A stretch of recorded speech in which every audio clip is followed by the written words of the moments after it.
or Tama Tonga and Tongaloa, this dynasty has always excelled in tag team competition, consistently showing an ability to dominate the division with a wide variety of looks.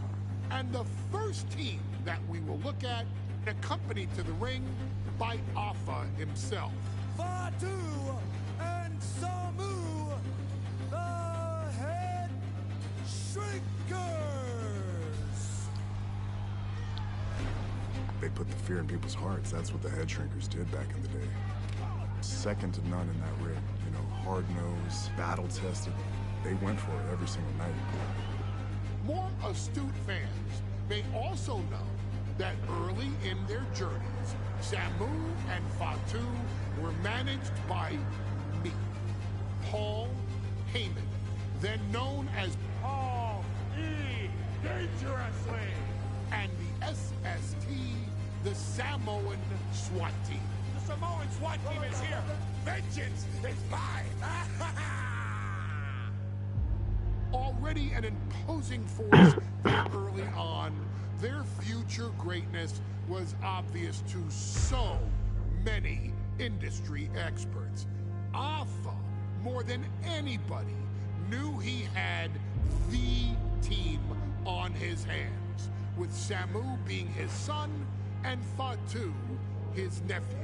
The tribal elder was able to mentor both, instilling in them the same unrelenting approach to competition that made the wild Samoans world famous.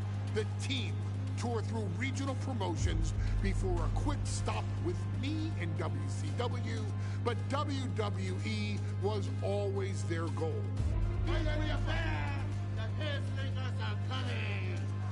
Upon arrival, it was clear that the dynasty's next generation had indeed arrived, immediately drawing comparisons to their world-renowned predecessors. 10 years before it became cool to say, Samu and Wwe2k displayed ruthless aggression in the ring, overwhelming opponents before the bell and continuing the non-stop attack until their hands were raised in victory. Deceptively agile for men of their size, they brutalized the opposition with devastating dives from the top rope. The duo would eventually go on to capture the WWE Tag Team Championships in the spring of 1994, fulfilling the promise and Guck mal, wer Paul Heyman früher gemanagt hat. At WrestleMania 9, the Head Shrinkers won and only in-ring Ja, WrestleMania Wwe2ks Vater. Wwe2ks sein Vater.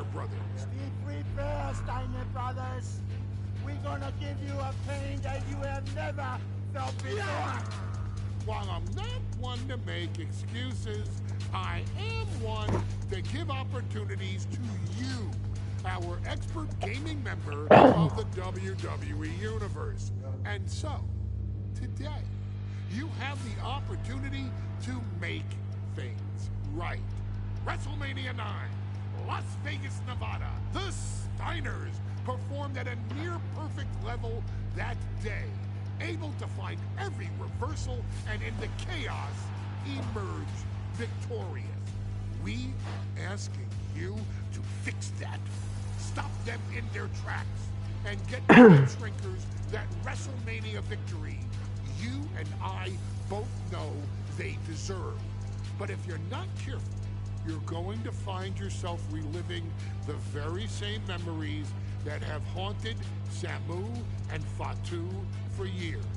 Steiner lines, suplexes, Frankensteiners that will all bring your evening to a vicious, miserable end.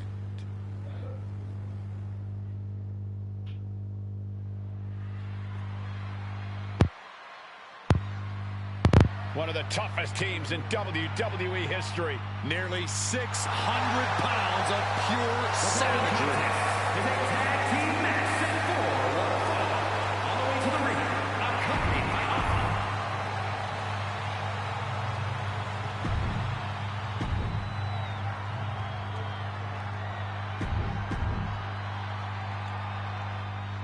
WrestleMania 9.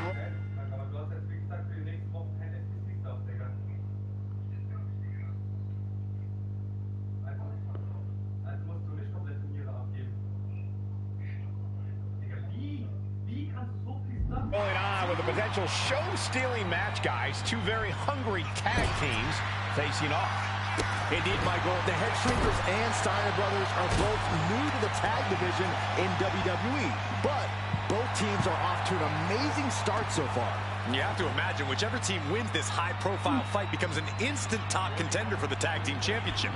And with two teams this physical on such a big stage, it is indeed going to be a fight. Placing him in the corner. Oh, uncorked a big punch. The whole world is focused on WrestleMania 9 tonight. The last thing you want to do is come out on the wrong side of a match like this. That's right. A big win at WrestleMania means a big boost in the tag division and a substantial winner's purse. I don't think the Head Shrinkers concern themselves much with the financial. Bear hug, squeezing the breath out of them. The more he fights, the more pain he's in. Furiously trying to fight his way out of the bear hug. Can he do it? Yes. Big punch finds its mark. There may be an abundance of togas in the arena today, but you're not going to see a lot of Greco-Roman wrestling out of the Head Shrinkers. He might put him away here.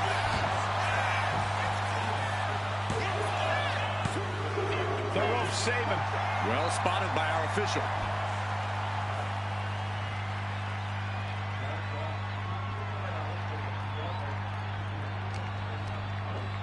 Taken off their feet. The Head Shrinkers and Steiners are two of the brightest young teams in WWE, but they both come to this match with a few years of experience in WCW. The Steiner brothers earned many tag accolades in WCW, but Rick and Scott have their share of singles titles too. Meanwhile, Samu and Fatu were never quite able to break through before WWE. You know that has to serve as motivation for the Head Shrinkers tonight. Tags made. Oh yeah, not waiting any longer to get in this. Talk about force. That'll give you whiplash.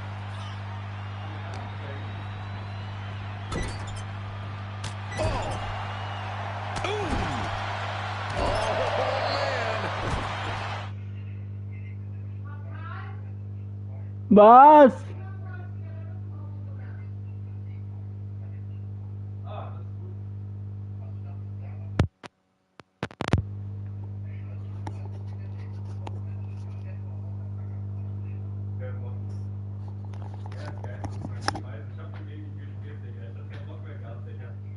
Ja, der hat mir 6 Minuten reingeklappt. Der kann jeden einzelnen Schuss, der kann jeden einzelnen, egal was du schießt, er ist auf Powershot ist, egal, die kann er trotzdem. Durch die Schusskraft.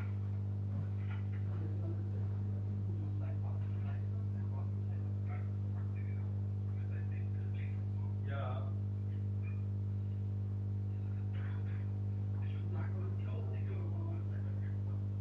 Ich hätte...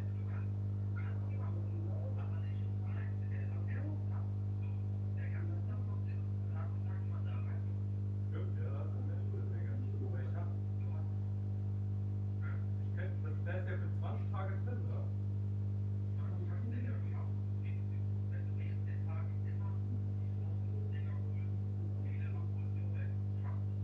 Wie beispielsweise, ich mache jeden Tag eine SPC davon, dann packe ich es.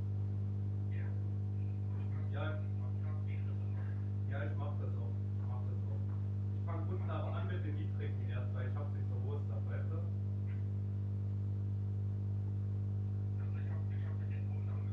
Ja klar, aber du hast auch mehr hohen Platz gehabt, wie ich habe überhaupt nichts mehr durch scheiß Eingekriegt, Digga.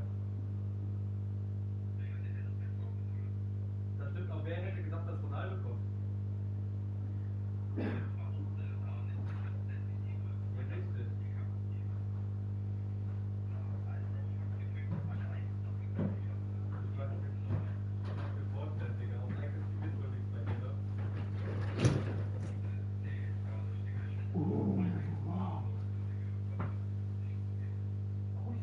Icons, Digga. Ich dachte die ganze Zeit, ich hätte mehr Icons als du.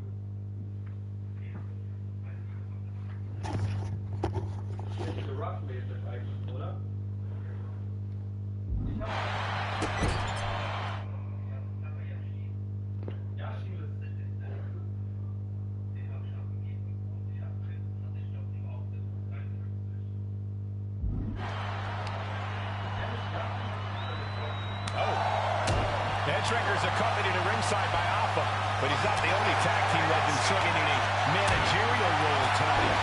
That's right, Michael. Just like Alpha, Mr. Fuji earned many WWE tag titles as a wrestler, but now he's hoping to lead Yokozuna to the WWE Championship. And looking at all the top young talent in this ring, I see many other main event stars of the future that could follow the lineage of Yoko.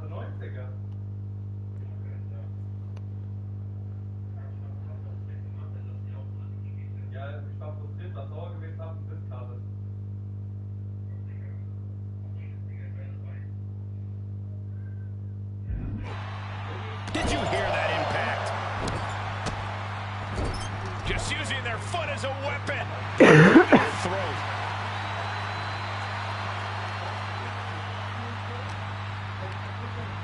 Put into the corner. What could be next?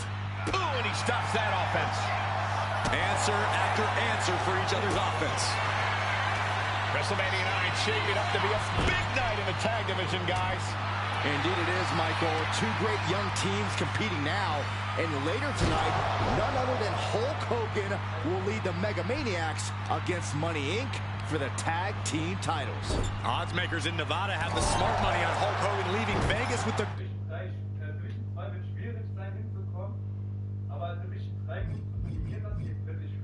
gold tonight. Oh, that didn't go as Fatu designed. Clothesline in the corner. Steiner looking.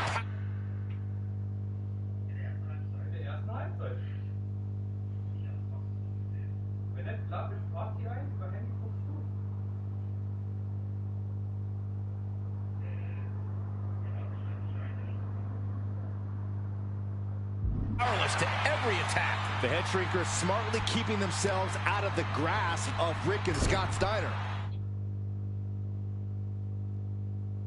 There is a method to the madness of the Headshrinkers.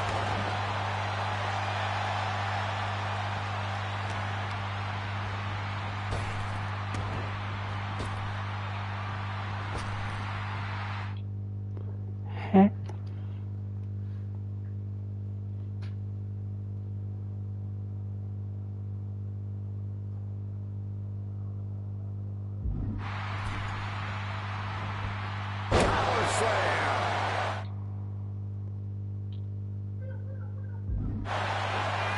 Ourselves surrounded by all this pageantry. Do you think either of these teams is feeling the pressure of their first WrestleMania? I can tell you that Samu and Fatu truly did not care. Hoisting up their opponent for a suplex. What? Thanks for coming. Is that enough to finally put... And Junge, das gibt's doch nicht. the Steiner Brothers. Sekunde, das Bastard aber nicht drin.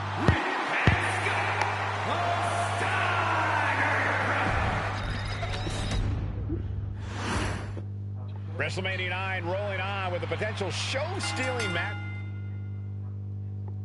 Guys, two very hungry tag teams facing off. Indeed, Michael, the Headshrinkers and Steiner Brothers are both new to the tag division in WWE, but both teams are off to an amazing start so far.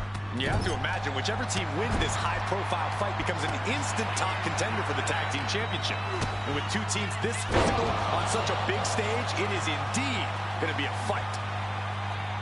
The whole world is focused on WrestleMania 9 tonight. The last thing you want to do is come out on the wrong side of a match like this.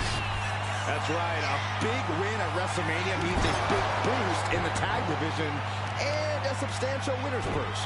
I don't think the Headshrinkers concern themselves much with the financial matter, Saxton, but they are dead set on proving they're the toughest dudes around. And now placed in the corner. Samu messing with them, clearly trying to force an error. Ooh, he fends that off.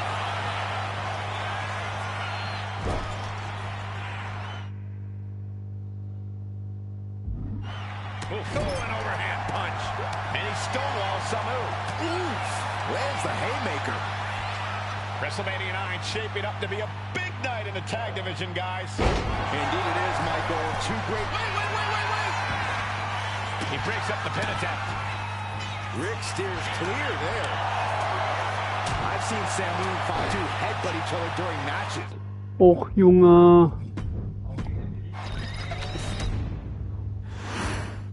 WrestleMania 9 rolling on with a potential show-stealing match, guys. Two very hungry tag teams facing off.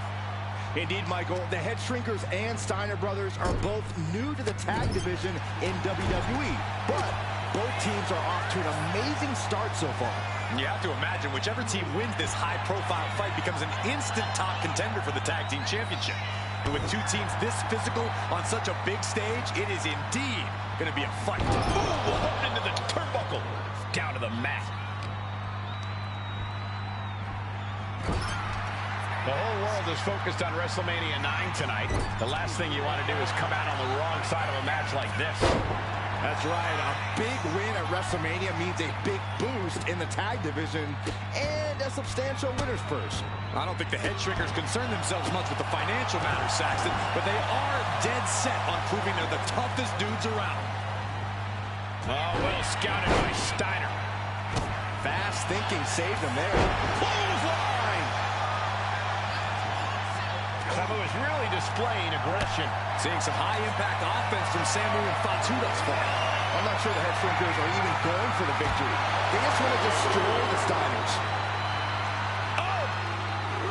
I've seen Samu and Fatu headbutt each other during matches. If they do that to their own flesh and blood, who knows what they'll do to the Steiners? It's just a byproduct of the brutal take-no-prisoners offense of the Head Shrinkers, Byron. These guys will bite, scratch, and claw their way to a win. Rulebook be damned. And with Rick and Scott coming from an amateur collegiate background, they might be a bit more hesitant to bend the rules. Hopefully the Steiners can adapt. And fast. Oh, headbutt. WrestleMania 9 shaping up to be a big night in the tag division, guys. Indeed it is, Michael. Two great young teams competing now.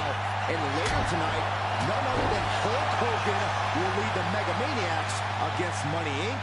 for the tag team titles. Oddsmakers in Nevada have the smart money on Hulk Hogan leading Vegas with the gold tonight. Right into the cover. Making the save there.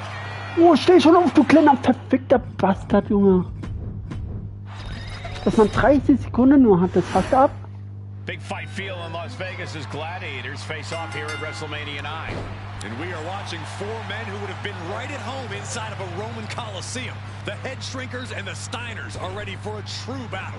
Both teams are Oh, spiel dich nicht so rum, Alter, jetzt mal ernsthaft. Each duo is not afraid to get physical. Each side is looking for their first WrestleMania win, and they will do anything to earn it. Samu and Fatu already some success in the tag division tonight. Could really be their coming out party. Well, they certainly have a tradition to uphold, Cole. The man in their corner, Alpha, has held the WWE tag titles on 3 occasions, and he's primed to bring the Head Shrinkers to the top as well. A bit of provocation from Samu. Oh, goodness! Wasn't expecting a kick to the face. A quick reversal by Samu. Oof. Oh, right to the throat. I've seen Samu and Fatu headbutt each other during matches. If they do that to their own flesh and blood, who knows what they'll do to the Steiners? It's just a byproduct of the brutal take-no-prisoners offense of the Head Shrinkers, Byron. These guys will bite, scratch, and claw their way to a win. Rulebook be damned. And with Rick and Scott coming from an amateur collegiate background, they might be a bit more hesitant to bend the rules. Hopefully the Steiners can adapt. And fast. The Head Shrinkers and Steiners are two of the brightest young teams in WWE. But they both come to this match with a few years of experience in WCW. The Steiner brothers earned many tag accolades in WCW, but Rick and Scott have their share of singles titles too. Meanwhile, Samu and Fatu were never quite able to break through before WWE. You know that has to serve as motivation for the Head Shrinkers tonight.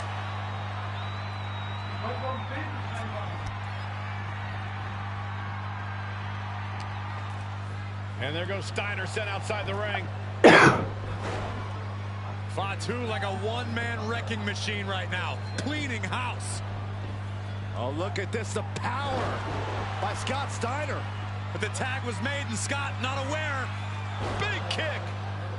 Scott Steiner did not see the blind tag made by Samu. Oh, this is not looking good for Steiner. And this is what the head shrinkers do.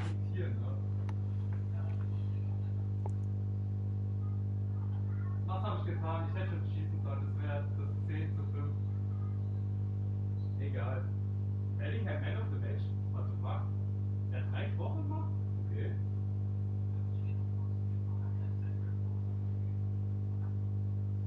Top-tier tag team wrestling. Steiner didn't see the tag, decided to hot dog around, and got a foot in the face for it. Drops the hammer. Right on the lower back.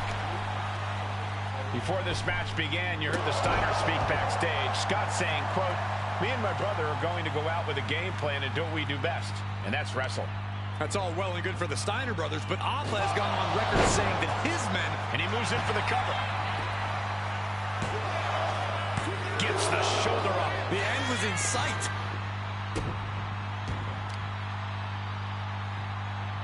Oh, the power. Clearly an attack that very few superstars can perform with such ease.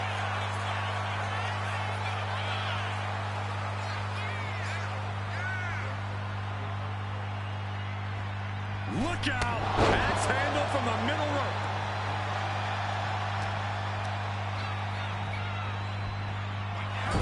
As we find ourselves surrounded by all this pageantry, do you think either of these teams is feeling the pressure of their first WrestleMania?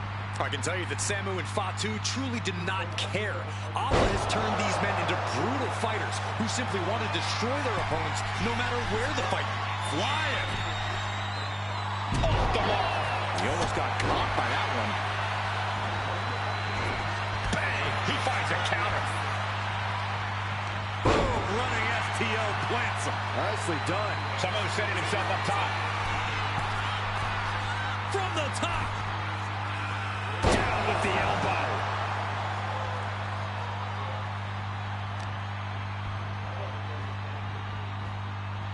Oh, look at it. Torture their opponent.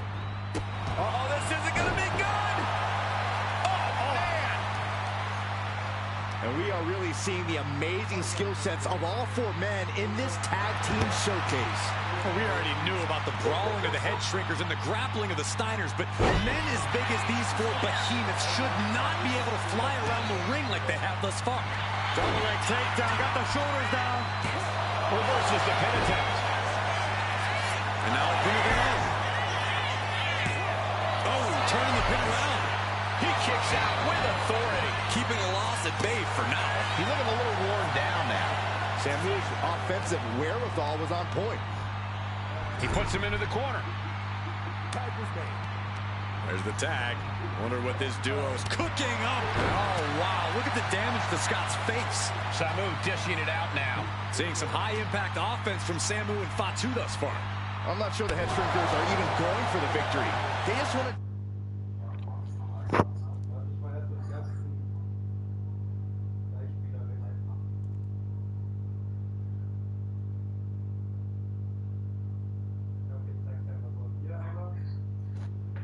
destroy the Steiners. Ooh, well measured.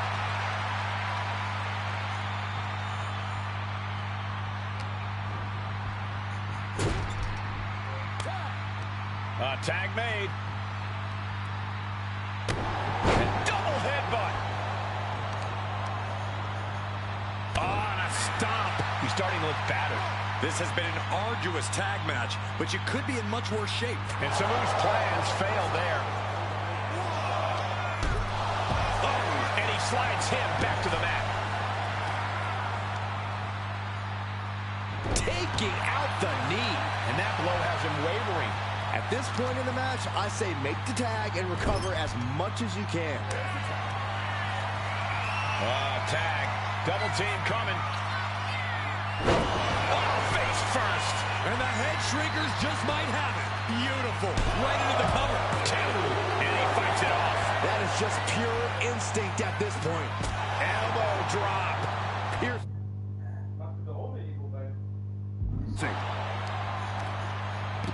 Double leg takedown. Gonna stack that up here. Look at pin. Beautiful. Might sneak one.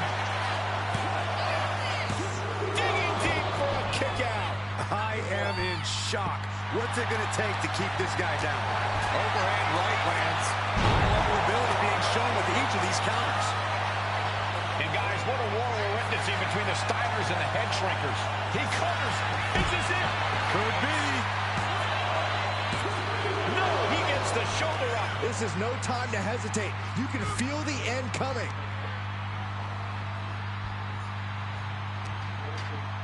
Oh, an overhand chop. Climbing to the top. What's he have in store? His body has to be wrapped up high. Carefully placed stomp to the arm. That's it. No way the Steiners come back now. Two. Oh, the 2 count to kick out again. That sucked all the air out of this place. It looked like a done deal. Turning the tables. Into a sidewalk slam. Pin. This might be the end of Steiner's night.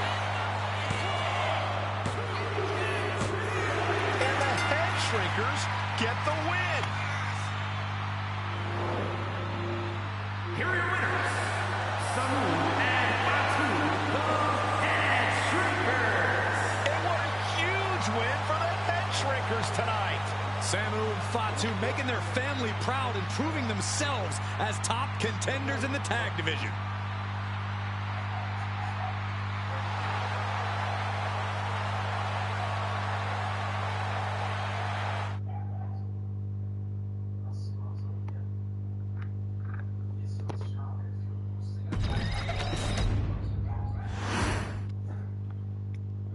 Hey, let's put this in the simplest of all terms.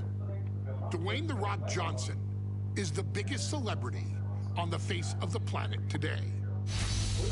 Now, whether he's a blue chipper, the people's champion, or as we know him right now, the final boss, The Rock has always commanded all of the attention in the arena since the very first moment he made his WWE debut at the 1996 Survivor Series.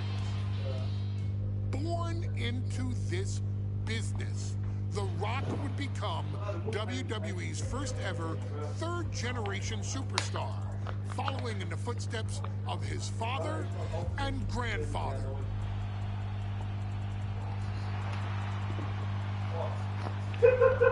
Who had competed in WWE rings before him. Dwayne had the huge responsibility. There's a legacy, and you have to take it so seriously. Even with incredibly high expectations, the Great One surpassed them all. Along with the usual achievements, if your name is The Rock: 2 Intercontinental Championships, 5 Tag Team Championships, 8 WWE Heavyweight Championships, a Royal Rumble victory, not even to forget the fact that The Rock once led an entire nation. The Rock has one of the more noteworthy feats in WWE history, earning WrestleMania victories over Hulk Hogan, Stone Cold Steve Austin, and John Cena. Each of these men are known as the faces of their respective era. Each of these men found out what happens when you go one-on-one. Oh, you know the rest. Of course, The Rock rivaled Stone Cold Steve Austin's popularity during the vaunted Attitude Era, tearing opponents down with rock bottoms and people's elbows, while tearing them apart on the mic with cutting one-liners and catchphrases that are still recited to this day. If you smell, know your role and shut your mouth. He ended CM Punk's 434-day title reign as WWE Champion at the 2013 Royal Rumble as well, after having only competed twice over the previous 9 years, displaying the always-ready mentality and physical conditioning on which he has built his global brand.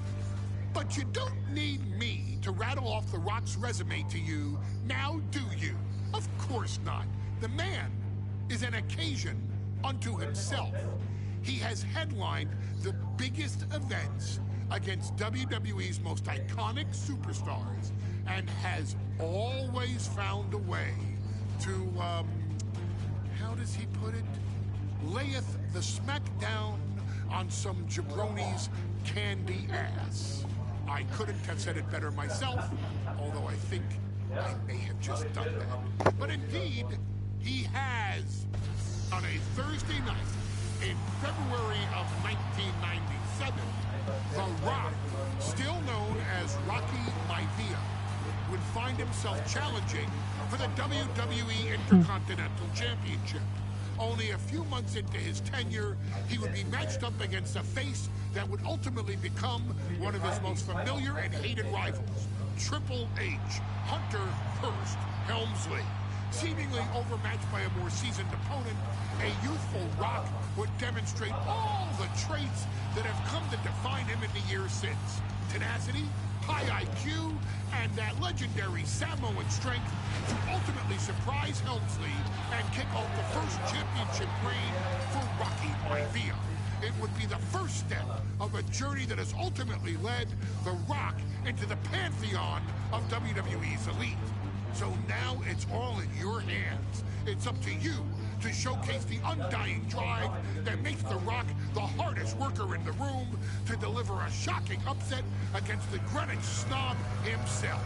Guide The Rock to victory over Triple H at a very special Thursday, Raw Thursday, to give the first jolts to what would become the most electrifying career in sports entertainment.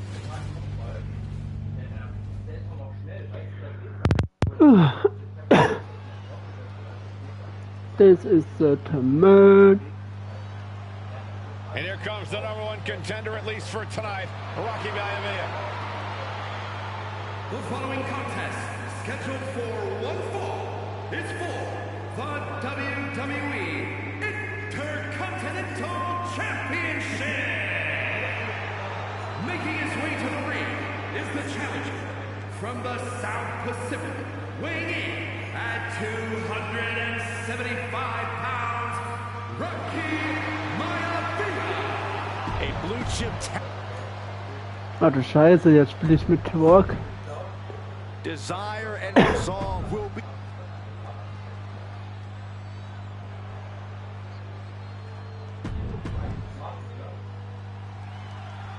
The Intercontinental. Ja, aber jetzt, ja, guck, ich check das nicht, ne? Der extra für Stürmer, ne?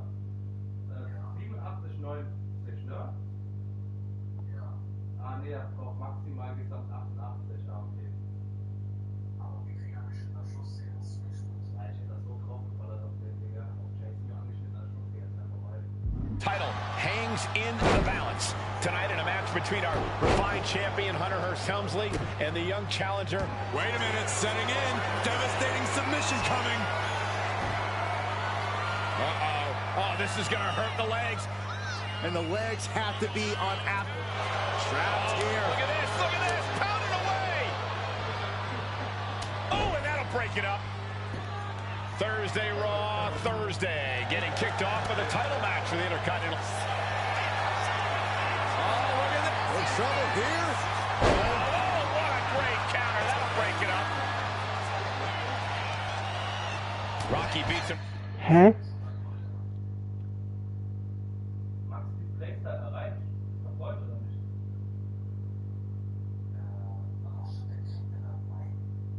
The punch. Intercontinental Championship at stake right here. In low. And a well-timed counter. Lots of counters from each athlete. Impenetrable defense. Countering each other again and again. Sharp punch. No signs of either combatant backing down. Oh, ouch. Just teeing off with that fight forever vibe. So much pride, so much resiliency on display. Exhaustion setting in, and neither one of them is letting up. Boom! Who will break first? That is the question. What impressive determination from both competitors. Nothing pretty about this, just a good old Donnybrook here. Oh,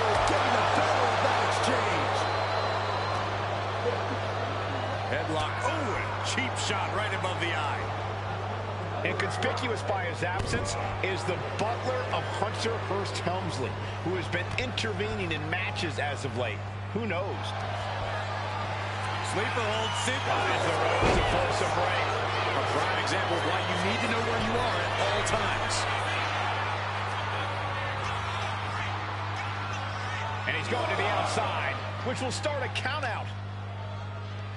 Delivered into the barricade. Oh, 51st into the barricade. Oh, man, right to the arm. Hyperextend your elbow. He's able to counter that. Inverted atomic drop. And Byron, Rocky has tremendous exuberance, tremendous youth. He's going to be a star for a long time. I think Rocky Maivia shows more promise than any other wrestlers I've seen come into WWE. You talk about second-generation wrestlers, but with Rocky, you're talking about 3 generations. This guy is going to be phenomenal. Belly to belly. Isolating the arm.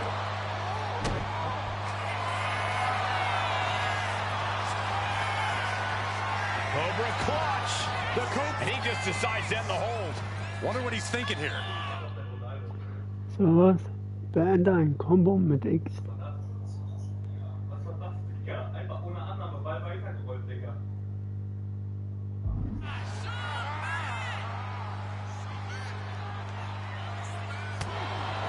And watching from home is Rocky Johnson, the father of Rocky Maivia, former WWE Tag Team Champion. I must admit, I do see Oh, future Tim for Walker, da Maivia. steht er auf. Those that have been privileged enough to see from way up misses big time.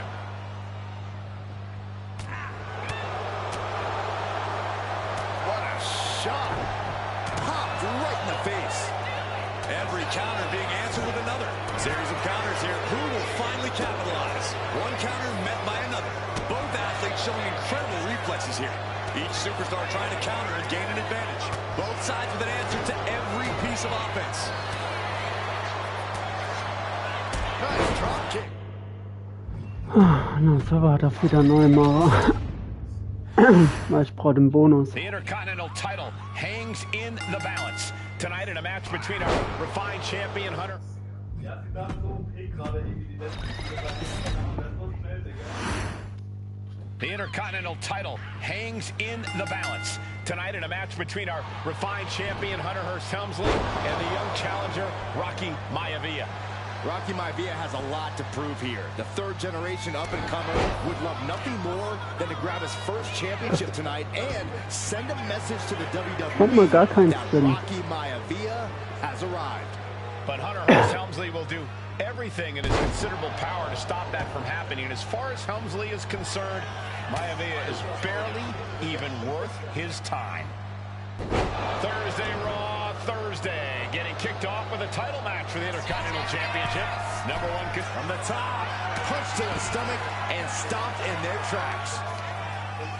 Intercontinental Championship at stake right here in Lowell, Massachusetts. We're expecting an emotional night for all of us, considering that Shawn Michaels will forfeit the WWE Championship live tonight.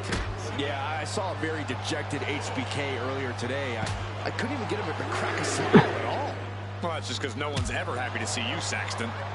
And Rocky is delivering solid damage, but needs to remember to get Helmsley in the ring. The title can't be won outside of the squared circle. And Rocky there not showing any signs of being intimidated. Driven right into the post. And Rocky just taunting his opponent now. Oh, look at this. Referee becoming collateral damage. And conspicuous by his absence is the butler of Hunter Hearst Helmsley. Cobra clutch. And would you look at that? He just let go of the submission. Maybe he did the damage he meant to do and has something else in mind now. To the face. What a redirect. A masterful display of defense from both wrestlers. Big clothesline.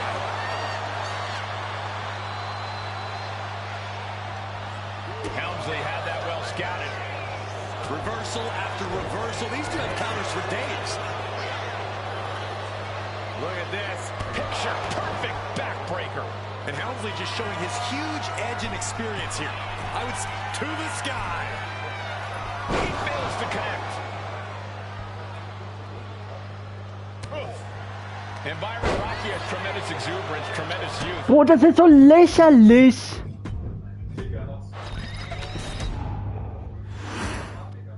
The Intercontinental title hangs in the balance. Tonight in a match between our refined champion, Hunter Hearst Helmsley, and the young challenger. Cobra clutch cinched in. He lets his opponent out of the submission. Yeah, but who knows what damage has been done. Thursday Raw, Thursday, getting kicked off with a title match for the Intercontinental Championship. #1 contender, Rocky Maivia, versus the champion, Hunter Hearst Helmsley.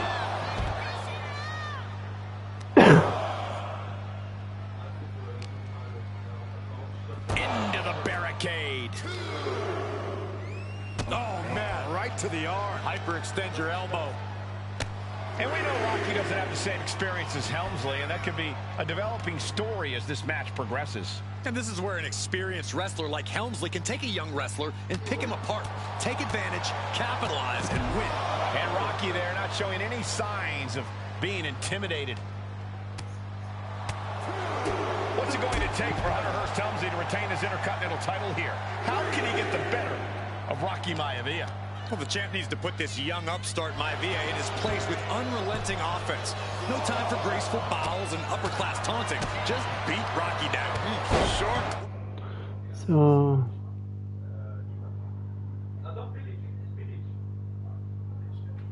Clothesline hits its mark. Perched up top. Oh, man, he landed rough there. And even before the bell rang tonight, I think Hunter Hearst Helmsley has been trying to frustrate Rocky. He's tried to say, hey, young fella, we're going to do things at my pace, not yours. Rocky, the 6'5", around 270-pound stud, just has to keep his cool. Don't take any unnecessary chances against a cagey competitor the caliber of our Intercontinental champion. Blow to the abdomen gets them out of that. Pulls their opponent in, belly to belly. Up the rope he goes. From the top. Double axe handle. And give credit where it's due. Rocky Maivia is leaving nothing in the ring in pursuit of the Intercontinental Championship. Maivia took to the sky and executed that high risk perfectly. I don't think Helmsley had that scouted at all. What a counter!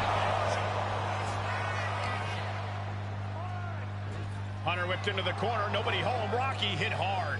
And now Hunter looks to take over this match. Helmsley muscling Maivia up to the top turnbuckle in a big right hand. Helmsley with something big in mind here for his challenger tonight.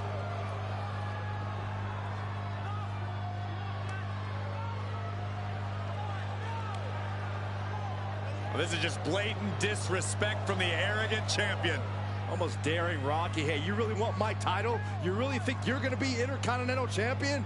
Up to the top, hooking Rocky into a superplex. This could be it. Can Hunter capitalize? This could be it. Hook of the leg and a cover, and Rocky stays in it, getting his shoulder up.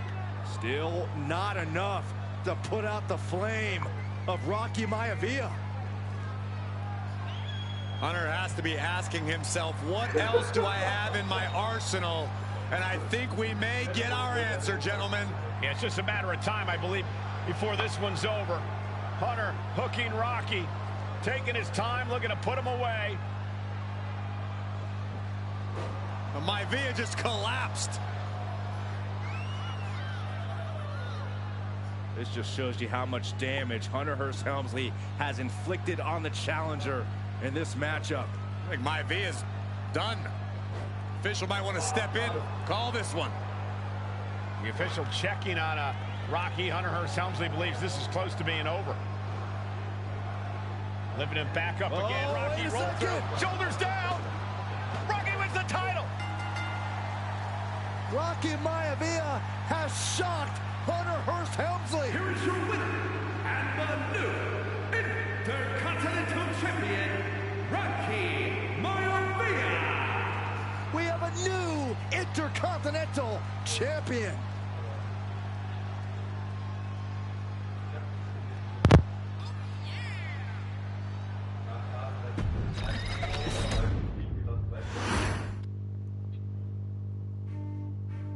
In a family of elite combat athletes and top-tier performers, the final boss has always stood out, even when he was just a blue chipper.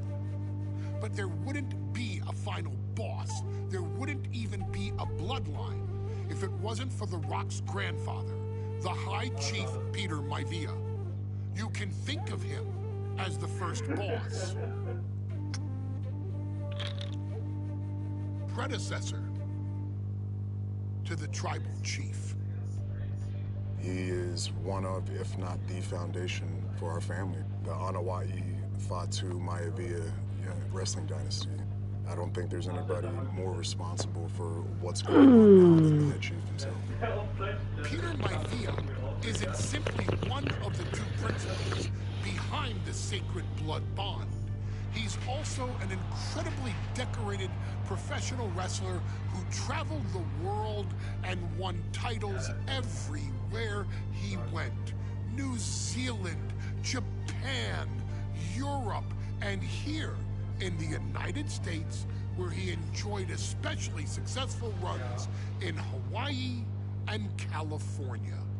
Maivia would eventually find his way to WWE, engaging in legendary battles with the likes of superstar Billy Graham. His larger-than-life personality would win the WWE Universe over in short order, as it had throughout his entire career.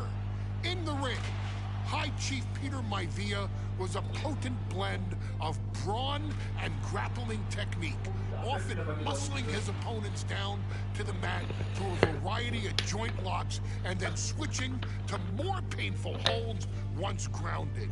His sleeper hold and stump puller were both feared and renowned, and make no mistake about it, Maivia knew there was always more than one path to the ultimate victory.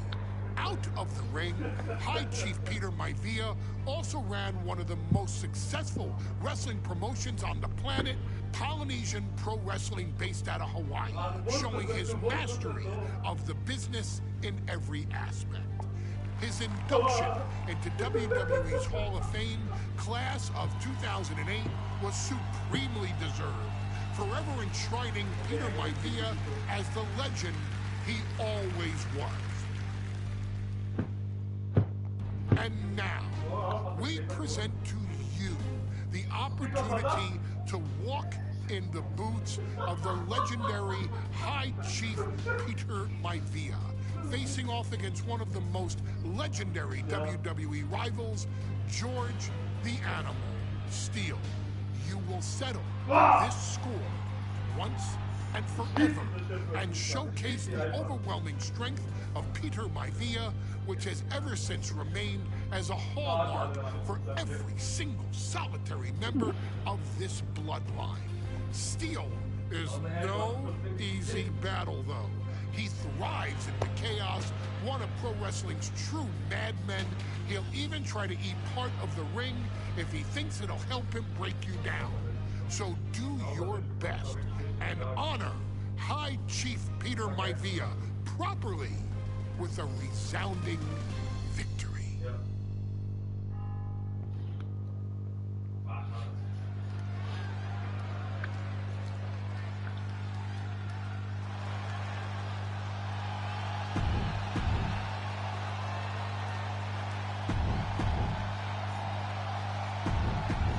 High Chief Peter Maivia.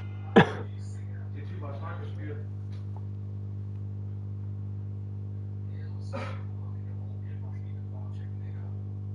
Ja, ich check auch mal, aber ich glaube, deine Statistik war deutlich besser, ja. They are taking on George the Animal Steele in a steel cage match. Quite a heated history between these two guys.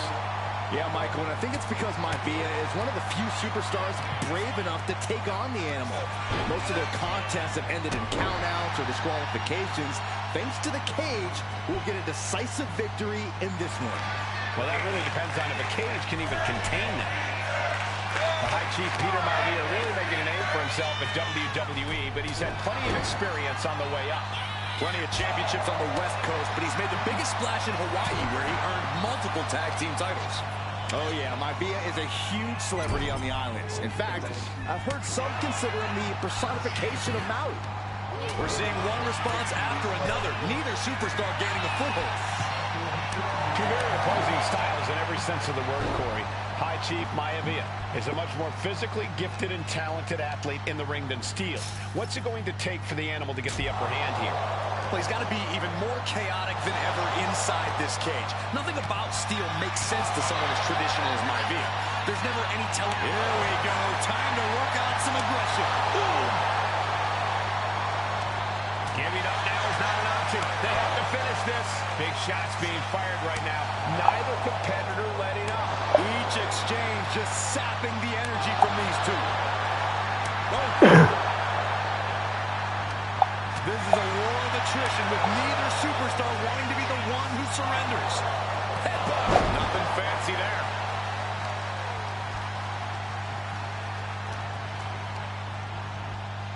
Fired hard into the corner. It crashes to the mat.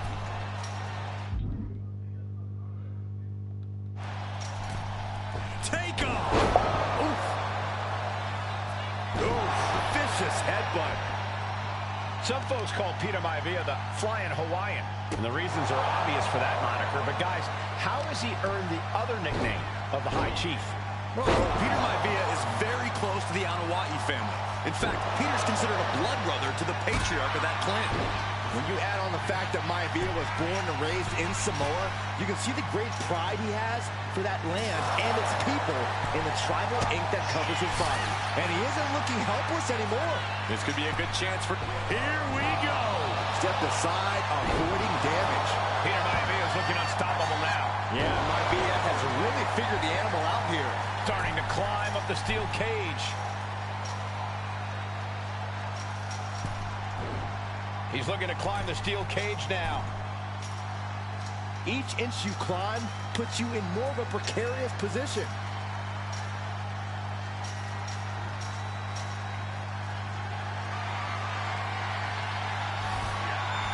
Choosing to climb up the wall. No. What are you doing? No way! Ooh. George Animal into the pin. Can he get it here? And he breaks the count quickly. Frankly, he should have known that wasn't enough. Oh, what a chop! And now tying up the leg. Straight to the knee. An effective attack to the leg can hurt everything from balance to mobility. It can drastically limit you inside the ring. Mistake made by Steel.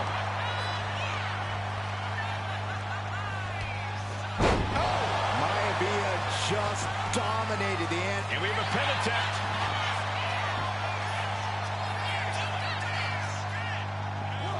Kick out at one. He couldn't make much of that pin attempt.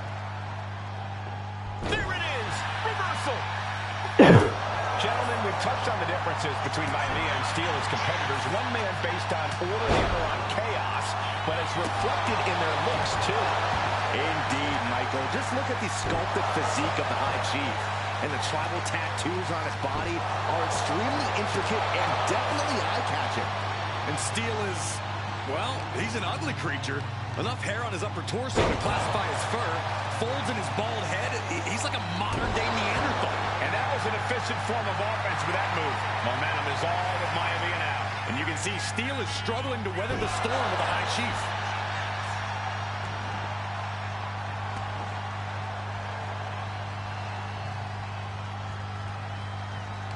And Steel fending him off. The animal has to be elated to be in this steel cage against one of his biggest rivals, no less. Yeah, Byron, we've seen the animal brandish a weapon against Peter Maivia before when it was against the rules. The High Chief better be prepared for Steel to get even crazier. Oh, Maivia is prepared all right. The man is extremely tough and agile.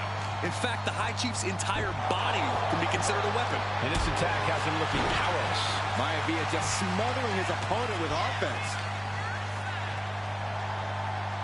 Driving the face down. Counter. He knew just what to do. Mistake made by Steele. Headlock. Oh, cheap shot right above the eye.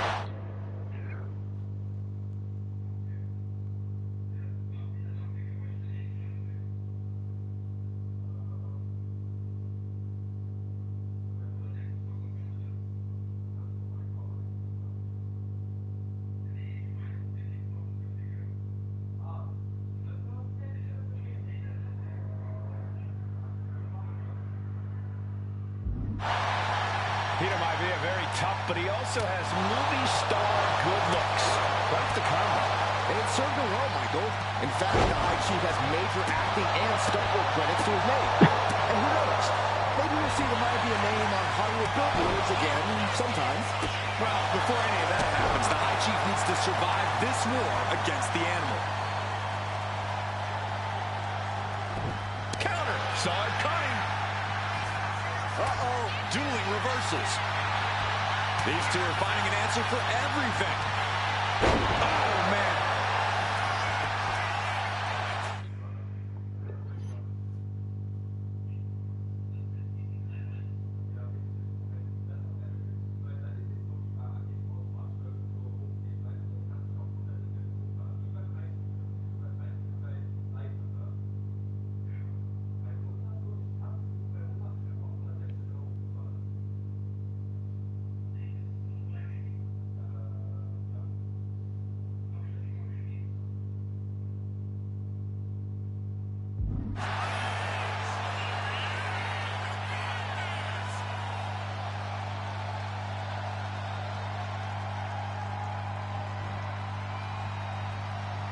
Setting up.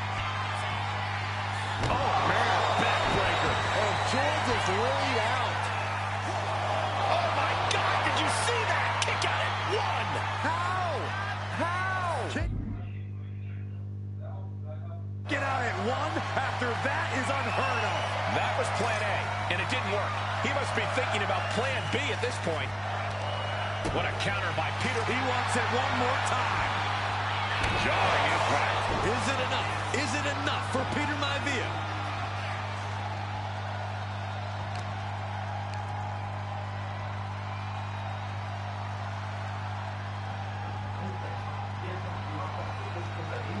The cage door's being open.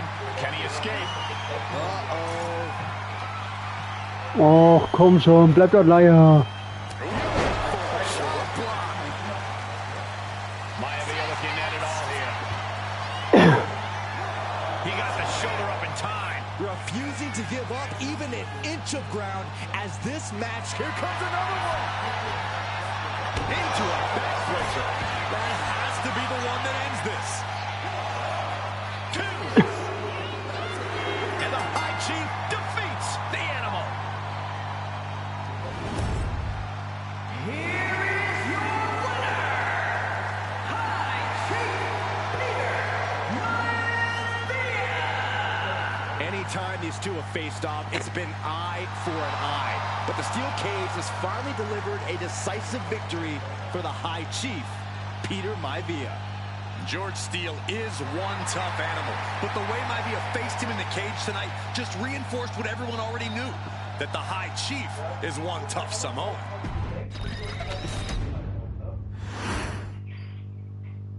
She's not like most girls. She's also not like most WWE superstars. Nia Jax, the reigning queen of the ring, is a reckoning. A force of nature that blitzes right through her competition. A cousin of The Rock. Nia Jax arrived in NXT almost 10 years ago with astronomical expectations. Undaunted, Oh, Brendan, Nia Jax would dominate jetzt darf ich mit Nia Jax finding kämpfen. herself competing for the NXT Women's Championship mere Bei der months Story. after her debut. It did not take long for those running Raw and SmackDown to take notice. Well, our next and Nia Jax would join the Raw roster as part of the 2016 draft lottery. And since joining the main roster, absolutely no one has been safe from Nia Jax. She is a two-time women's champion. She is a two-time women's tag team champion. She competed in the men's Royal Rumble match in 2019, even getting an elimination while in the ring. Nia Jax looking to eliminate. She does. She's battled standouts like Charlotte, Bayley, and Becky Lynch. And all the while, she has left undeniable destruction in her wake. In the ring, she applies many of the same tactics that once benefited Yokozuna, even using her own version of the bonsai drop, known as the Annihilator. And just like its namesake, if it connects, your night is over. And Nia Jax remains driven for even more success, jumping at any opportunity to prove her dominance. This last year, that included entering into the 2024 Queen of the Ring tournament after earning victories over Naomi, Jade Cargill, and Bianca Belair. Nia Jax would fight her way into the finals, taking on former NXT Women's Champion Lyra Valkyria. Valkyria built a lot of momentum, defeating Dakota Kai, Zoe Stark, and Io Sky to punch her ticket into the final at the Queen and King of the Ring. With an obvious game plan, Lyra would look to stick and move, avoiding the colossal attacks of her opponent. Unfortunately, as often happens when competing against Nia Jax, Lyra made one miscalculation, and that error in judgment provided Nia Jax with the opening she needed to annihilate her competition.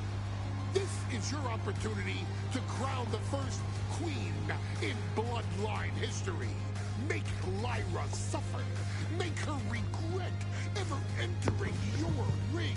Showcase the otherworldly power that forces an entire roster to cower in your presence. Because when you're an irresistible force like Nia Jax, resistance is futile.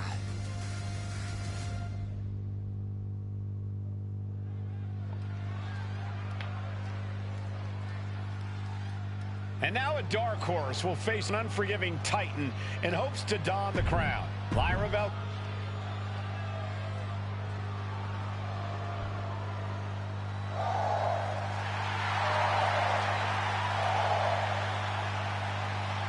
Lyra Valkyria fancies herself a Morgan, which is an Irish goddess of war.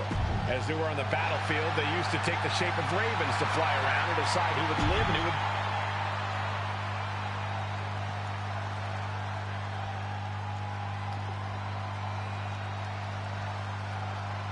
And there will be a court.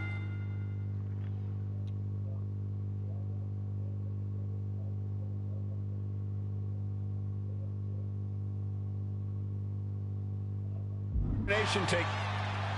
And Nia now misses wildly. Lyra goes up over the top. Nia's got it caught, though. Lyra trying to rely on her technique to bring down the irresistible force, but having no luck at the moment. I'm not sure this is going to work either. Jax just entirely too strong, but whoa! That was interesting. Oh, nice athleticism by Valkyria. Even Jax might be a little impressed. I wouldn't go that far, Saxton. Here comes Nia, just imposing her will on Lyra Valkyria.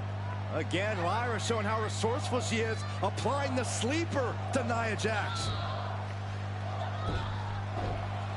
Lyra tried to hold on. And now Nia Jax in control, and she's going to look to put Lyra away. Nobody home, set outside the ring, and Valkyria's got a chance. Huge window of opportunity.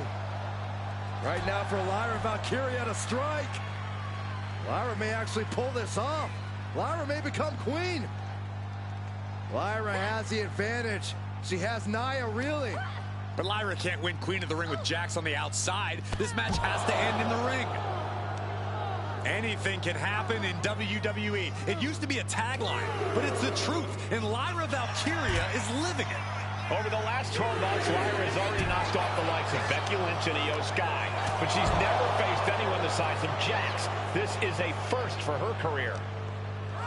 Nia Jax, Lyra Valkyria facing off in the finals of the 2024 Queen of the Ring tournament. Who will take home the crown? And slides back into the ring. Oder was?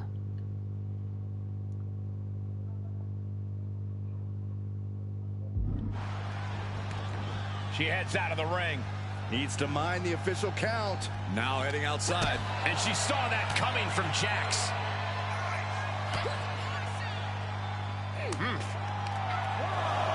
Clothesline! Off with their head.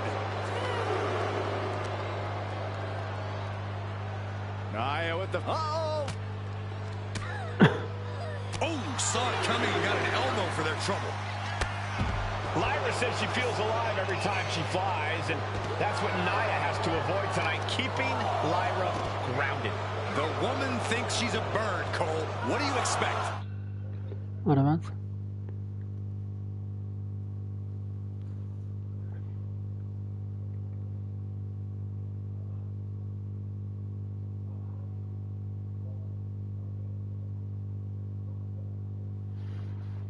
It's symbolism, Graves.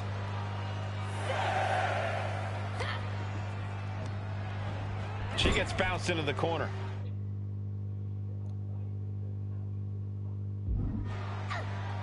What a headbutt. And Lyra is brought to a disadvantage now. And the irresistible force is really keeping Valkyria grounded here.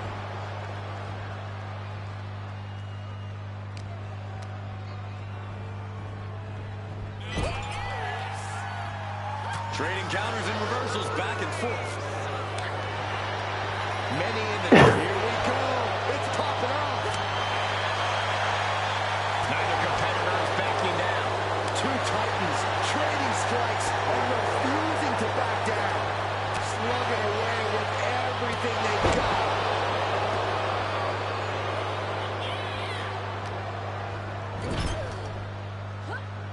Just a nasty headbutt. And she's been busted open. This could be a turning point in the matchup. Corey, what do you think is going to be the key in this match for Nia Jax? She certainly made plenty of promises when it comes to being Queen of the Ring. What Nia brings to the dance, Cole, is raw power, the likes of which you rarely see from most men, let alone women. Nia has absolutely no problem using that power, and the same goes for her throwing her weight around in the ring. Lyra Valkyria might just learn that the hard way tonight.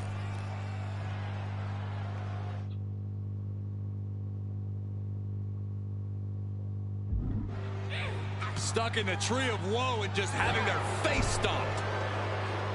In just a matter of minutes, we'll have our second Queen of the Ring.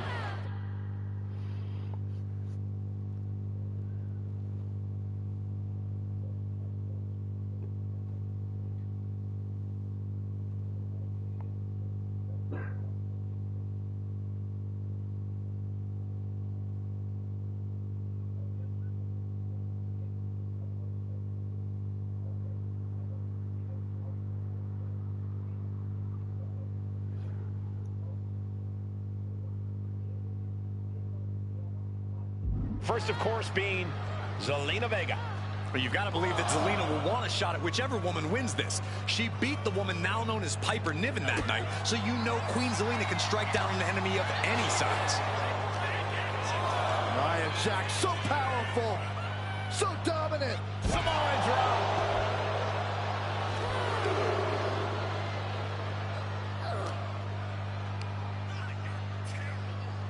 Great power. Crashing down. Samoan drop. Nia Jax is doing what...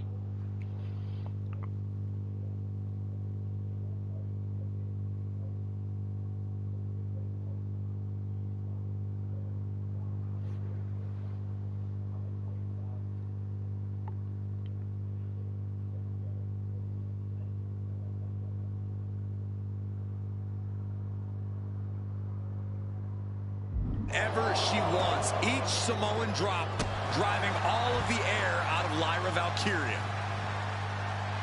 Getting back into the ring now. There's so many moves at Nia's disposal that she can end this match with. For Lyra, not nearly as much. Yeah, I can't imagine it'll be easy for Valkyria to pick up Nia Jax and drop her with the Nightwing. Please, let's call the move by its real name. It's a Samoan driver. You think Nia Jax doesn't have the Samoan driver scouted? Man, textbook leg sweep. Nicely done. Uh-oh. Oh, my God, what a move. Just disrespectful. Making a mockery of your opponent could eventually backfire. Valkyria crushed in the corner by Jax. Squashing Lyra in the corner, and the beginning of the end may be near.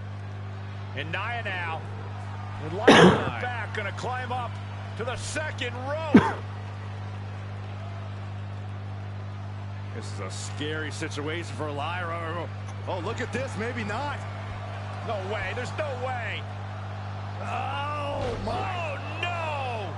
Good night, Annihilator.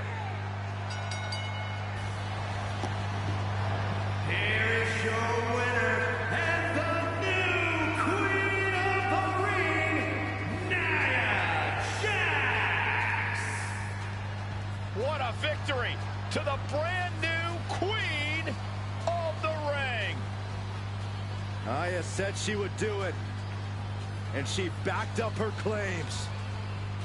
And now the Chief Content Officer of WWE and Triple H going to come in to congratulate Nia Jax and officially crown her the Queen of the Ring. Absolute dominance by the new Queen.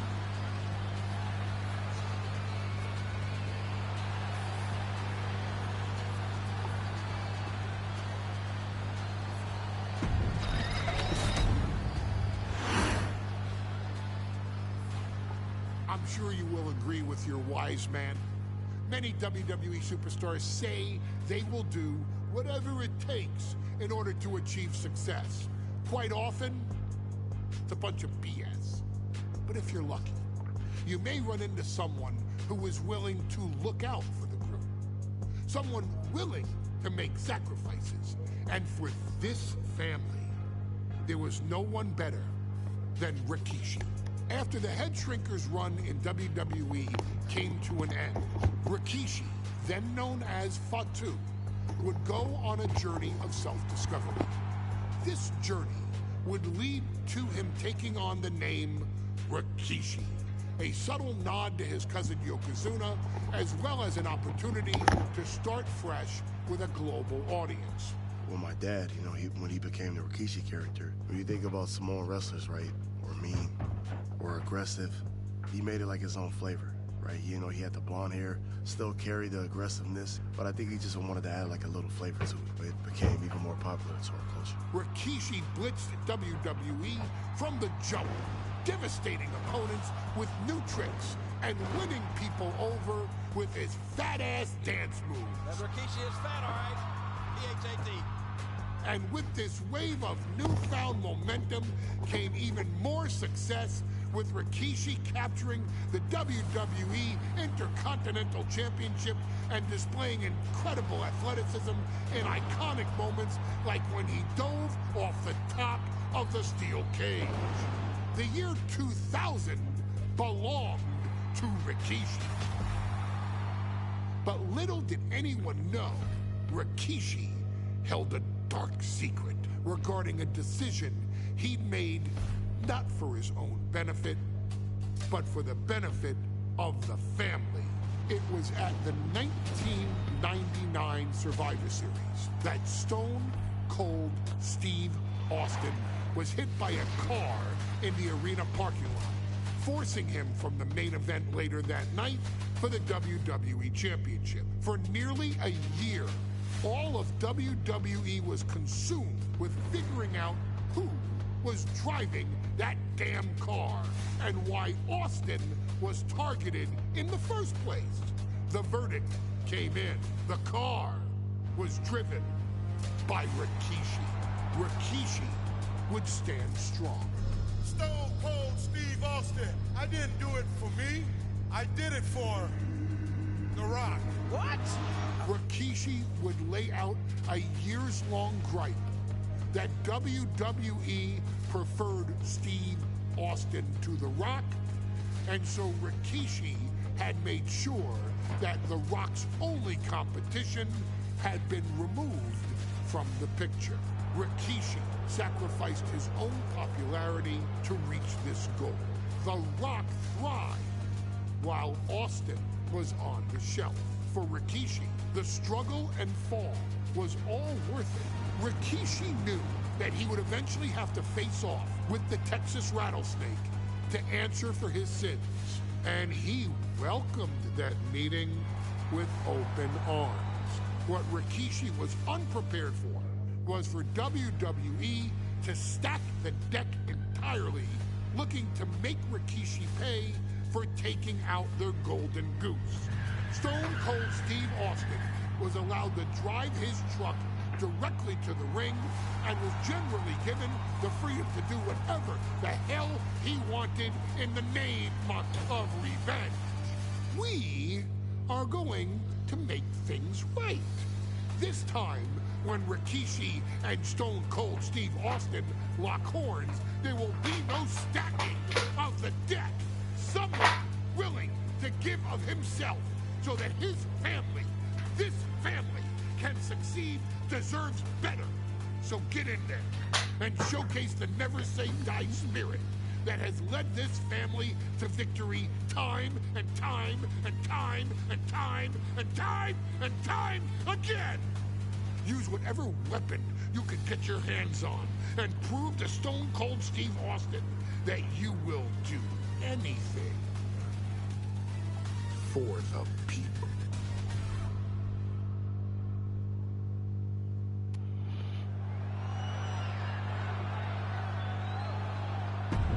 Is it?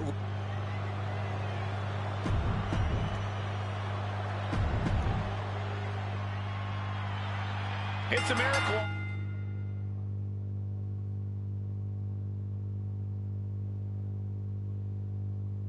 Austin survived being run over by Rikishi.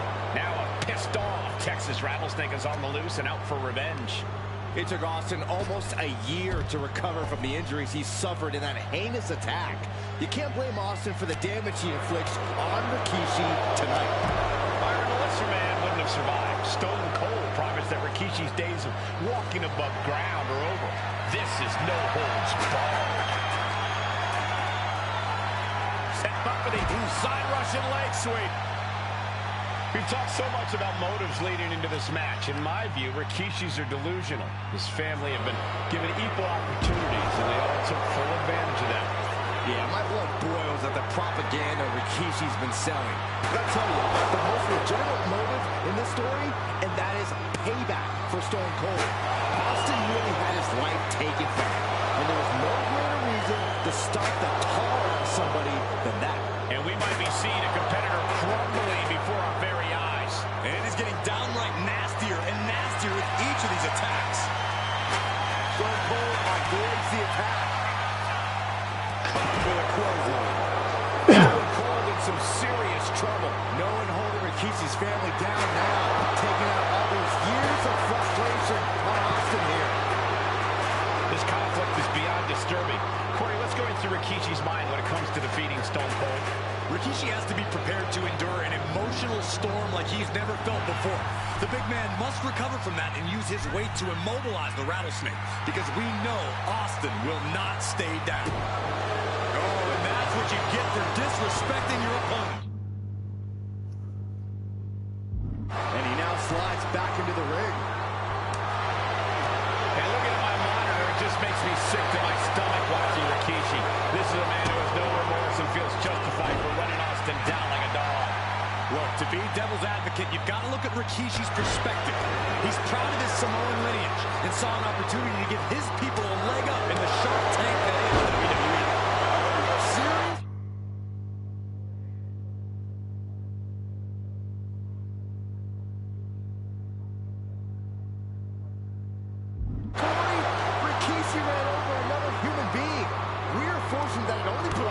show for 10 months instead of his whole life. It's sick that you would even condone what Rikishi did. Don't twist my words, Saxton. I'm not saying I condone Rikishi's actions. I'm just saying I understand them.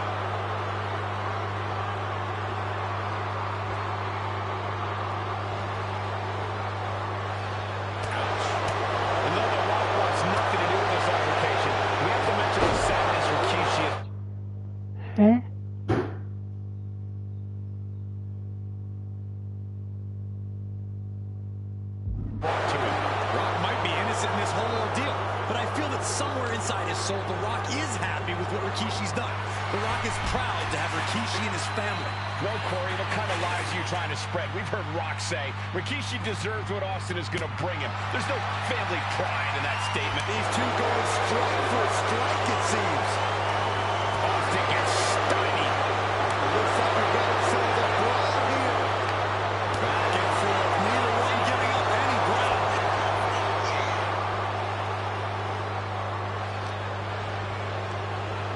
Chucked right out of the ring.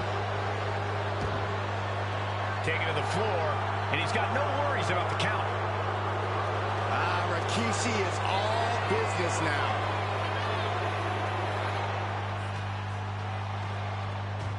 Austin and Rikishi trading heavy artillery on the outside, and here comes the rattlesnake. Stone Cold Steve Austin fired up and revenge on his mind. You got to think about how bad Austin's wanted this ever since Survivor Series last year. Been dying to get his hands on Rikishi. All of that venom, all of the vitriol inside of Austin being unleashed on Rikishi right now. Remember, this is no holds barred. Anything goes. Austin has Rikishi down. The rattlesnake is red hot. And do you hear this capacity crowd? They want more from Stone Cold. Nobody wants to see Rikishi get beaten down like a pile of human filth. Scary mindset for the rattlesnake. Austin has Marcel, pictures of Rikishi all over his guck doch mal, der brennt every ihn. time he looks at Rich, taking flight. Taking a flight.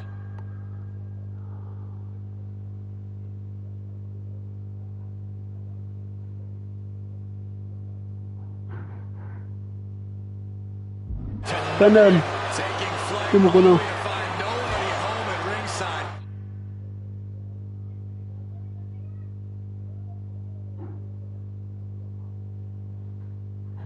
What a disastrous miscalculation.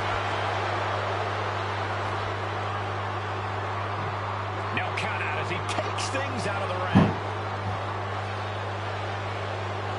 Taking this thing out onto the floor now.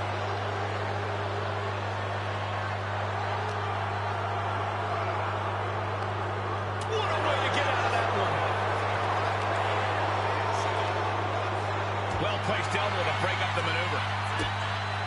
There's been a lot of vitriol coming from fans towards Rikishi these past few weeks, and this Albany crowd is continuing that pattern of disdain. You think Rikishi cares about the fans, though? No, not at all. He truly believes he's done something for his family, for his people. His family's respect is the only respect he's desperate for. Slides under the ropes, back into the ring. And Rikishi with a counter. Here's Austin sent hard to the outside.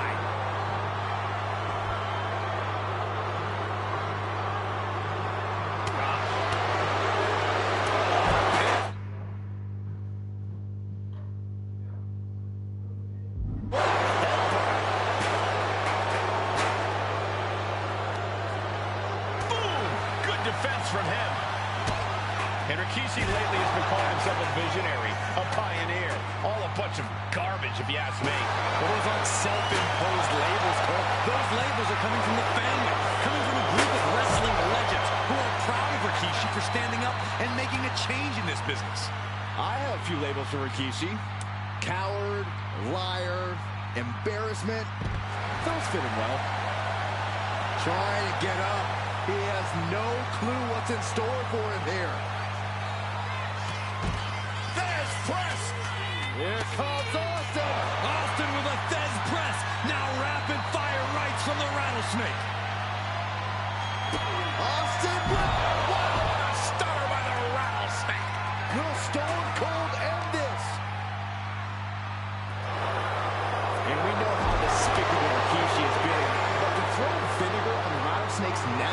Rikishi goes and destroys Austin's... Rikishi hoisting up his opponent. Rikishi driver. And Austin is out. Close fist connects. Rikishi finds his target with that one.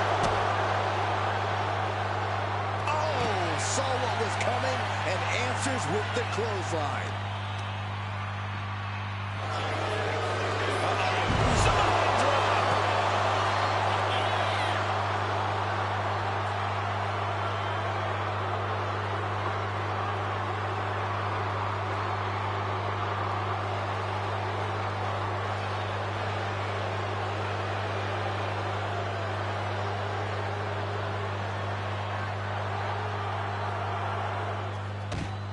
And Rikishi slows Austin down with a thunderous right.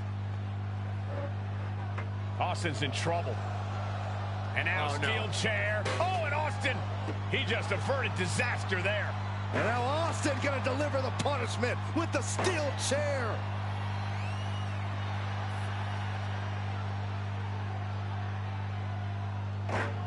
A relentless Texas rattlesnake beating the brakes off of Rikishi with a steel chair. And again, thunderous blows by Austin. Down goes Rikishi. Austin beating the hell out of him. I know Austin has good reason to be doing all this, but he could be taking it too far at this point. I don't think the rattlesnake has taken it far enough, Corey. Austin wants to put Rikishi's life in danger, just like Rikishi did to him. And now he's back into the ring. Shutting that down with the back elbow. These two have learned each other. Scooped up, here it comes. Rikishi, driver. Rikishi may have put the exclamation on this one. And a kick out. No one saw that coming. Austin somehow kicked out. And recovering the beating he's been able to endure. Everything possible was done to win there, but it just fell short. Brought down with the bulldog. I don't know what he's got in mind heading to the floor here.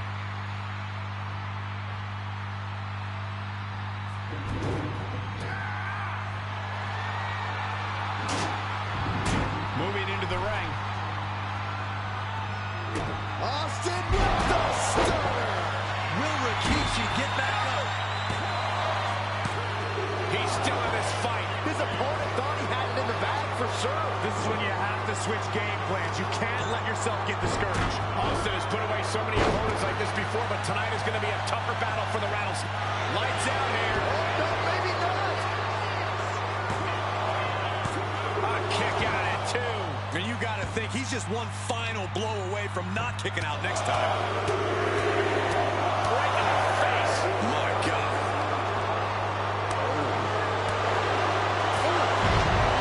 Goodness. Rikishi trying to pick up the win. Yeah, no, he doesn't get the three. Getting dangerously close to ending it all there.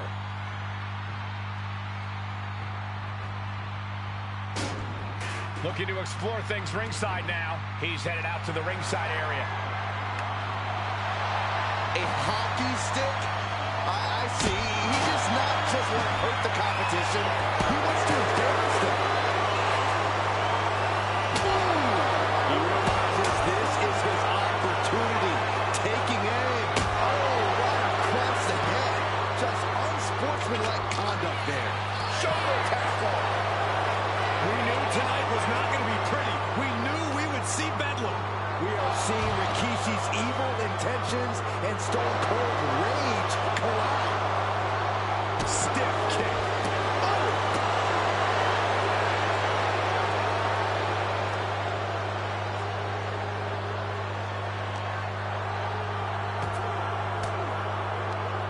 Elbow puts an end to that. Ah, gets cracked by the overhand.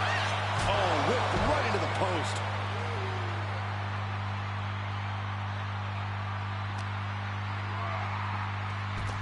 Sliding back in under the ropes here.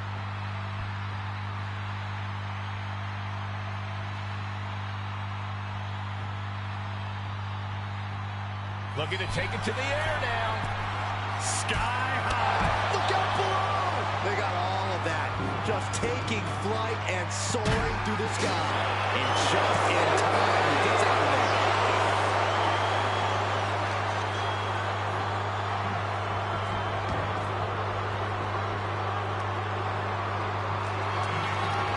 Scooped up, here it comes. Rikishi driver, delivered again. Just ended now. 2 count. Rikishi somehow defangs the rattlesnake. Junge, war das eng gewesen, Alter, aber richtig eng. Ja. This is not what many of us expected to see. We wanted to see retribution, but Rikishi was too much of a monster for Stone Cold tonight. The vitriol that consumed Rikishi powered him to finish the job and leave a battered Austin in his rear-view mirror.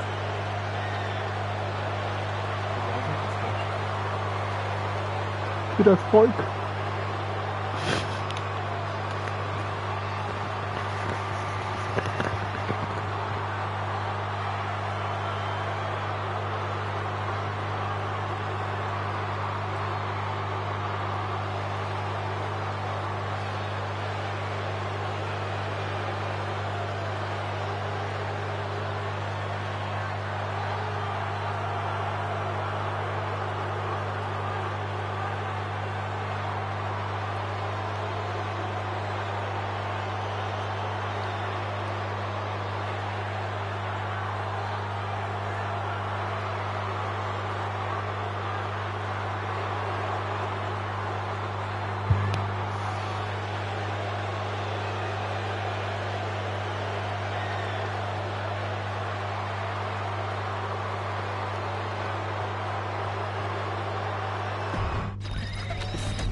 Jetzt kommt das mit Woman, glaube ich, oder?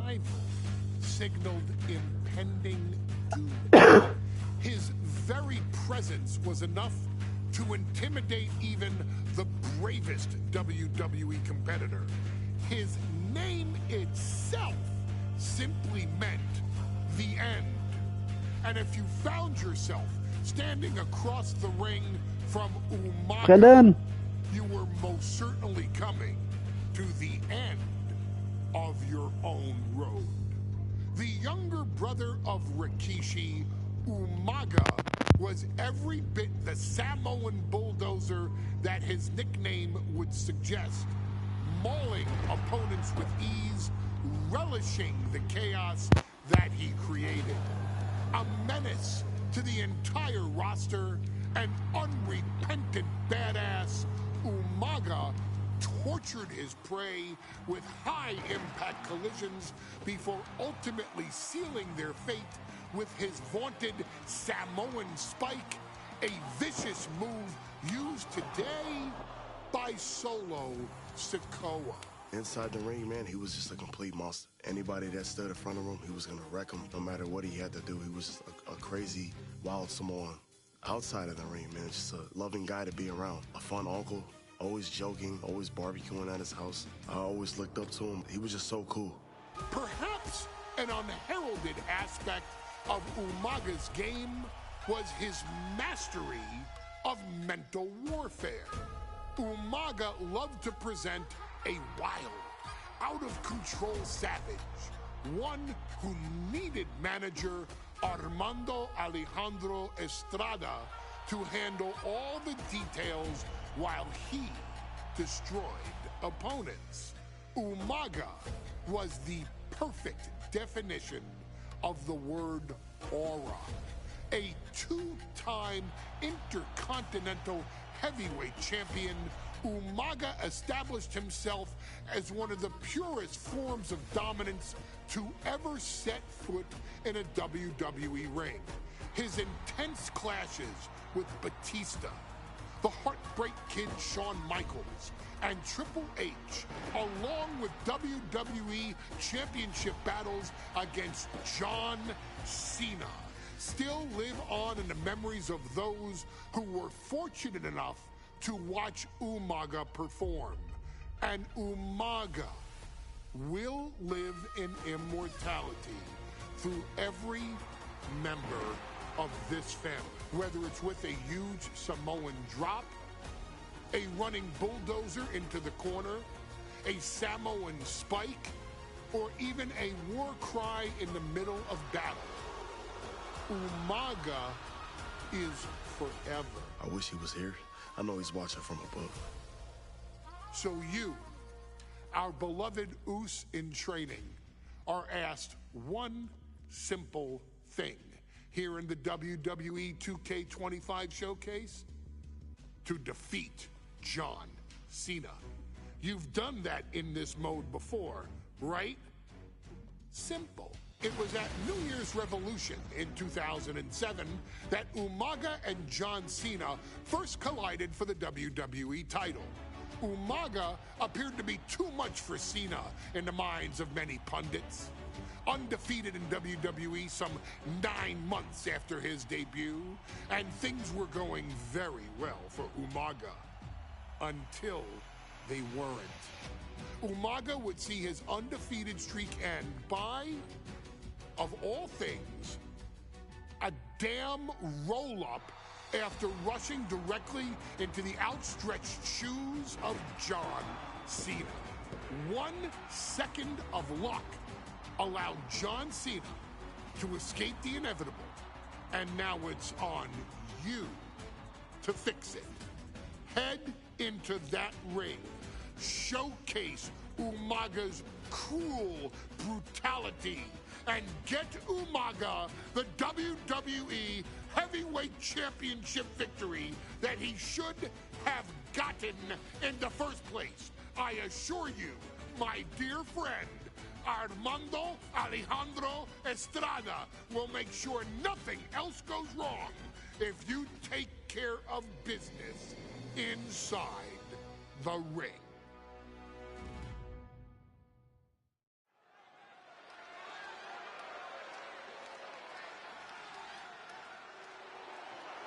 Well, ladies and gentlemen, here he is. He could be the next WWE champion, the near 400-pound Umaga.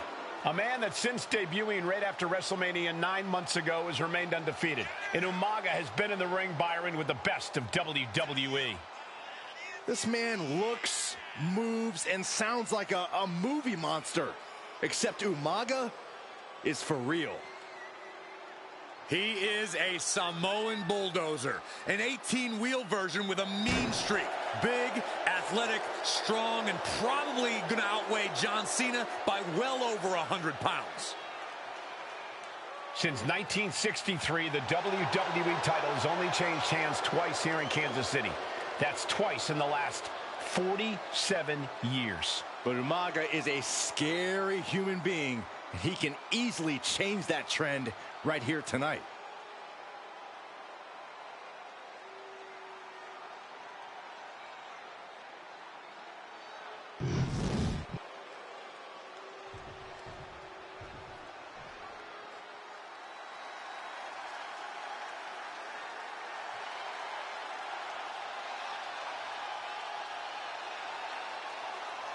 A phenomenal ovation in this arena because the champ is here.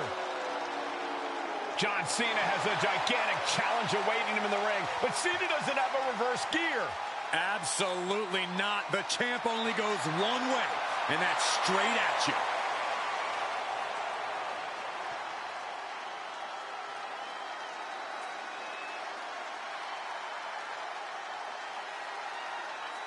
John Cena, a 3-time WWE champion, the handler of Umaga, Armando Estrada, trying to control this undefeated challenger. Once the bell rings, these two are going to go at each other full force.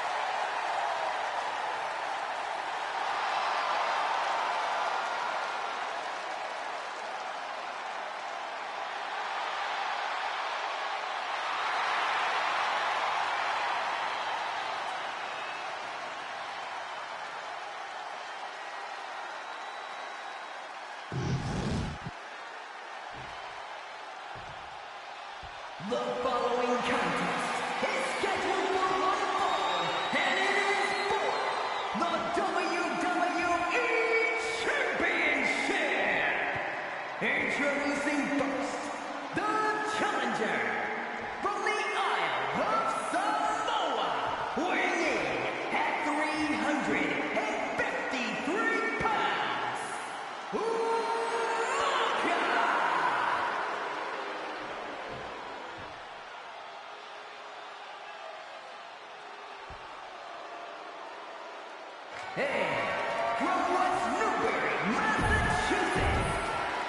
can see it in the eyes of each individual.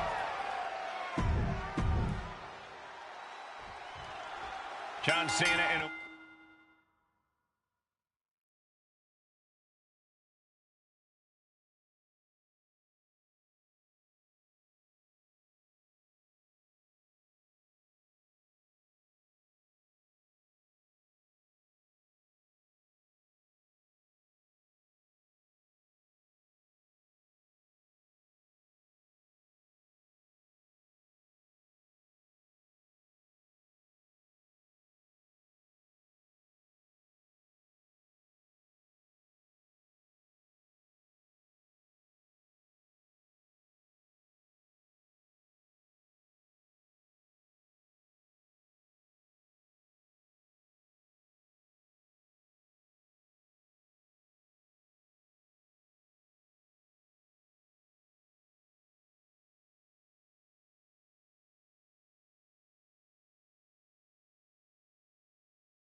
Umaga battling here for the WWE Championship.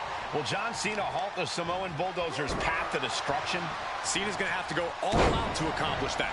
No one has been able to withstand Umaga thus far. This brutal Samoan has made a mockery of his challengers and is perhaps the ultimate super heavyweight threat. Now, Cena could be in for the greatest challenge as champion tonight. But if anyone can overcome the terrifying ruthlessness of Umaga, it has to be John Cena. Big cheese.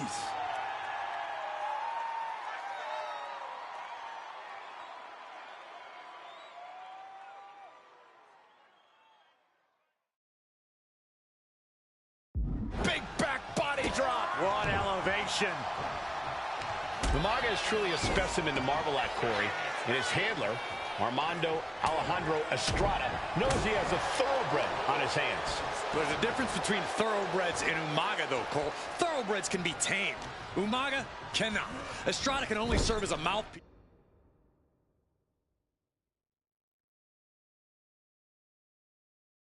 For Umaga. He can only help direct Umaga's blind boot. I mean, we wait for it the whole time. Kicks out at just one. He's nowhere near ready to stop fighting yet. Oh, he slips out of harm's way. Clothesline. What impact. Going to the top rope. What's his plan? Up high. Through the air.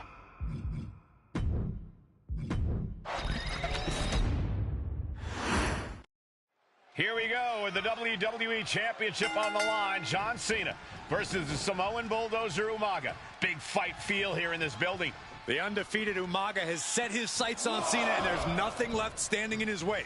Umaga doesn't just want to beat John Cena. He wants to obliterate him like he has all his other opponents. But this is John Cena we're talking about. If anyone can stand up to Umaga's brutality and power, it's him.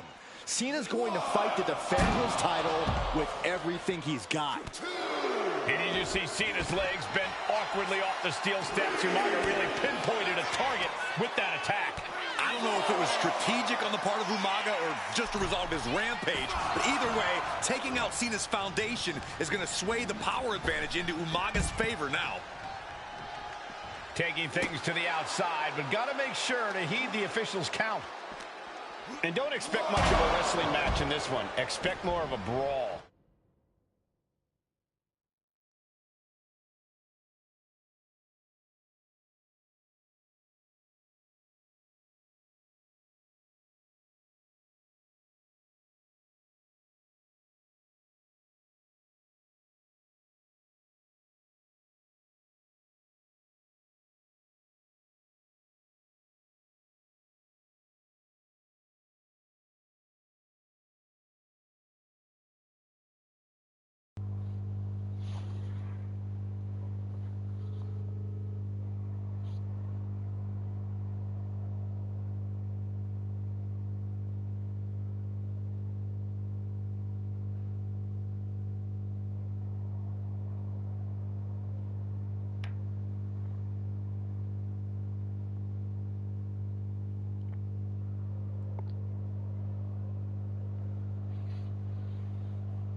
This is not going to look pretty. It's going to get ugly. This is two trains on a track to a head-on collision.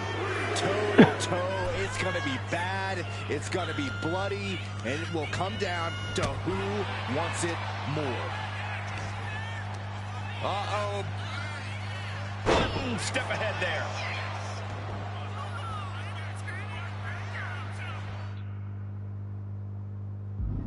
Oh. Kick to the gut. Oh, brutal forearm.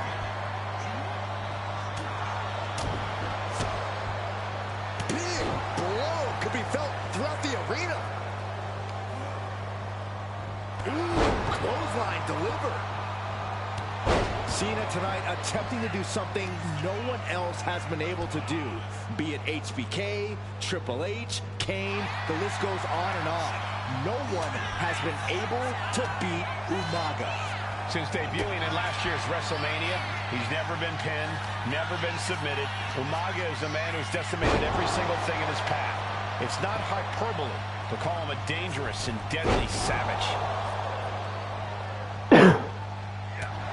No question John Cena has his work cut out. Haymaker after haymaker. Ooh. Just teeing off with that fight forever vibe. Nothing pretty here, just good old-fashioned fisticuffs. Toe-to-toe, treating each other like heavy bags. Two fighters putting their haymakers on autopilot right now. You can feel the contact, and so does the WWE Universe. They are emptying their tanks, going back. Listen to this crowd, driving these competitors to leave everything out in the ring. Oh, that shot will give you the upper hand.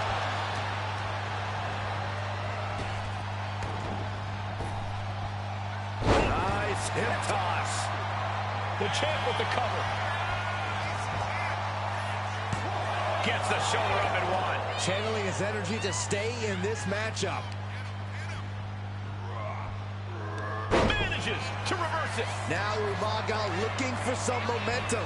Going from the defensive to the offensive, he is ready to go. Uh-oh. And Cena retaliates. Oh, look at this neck lock into it.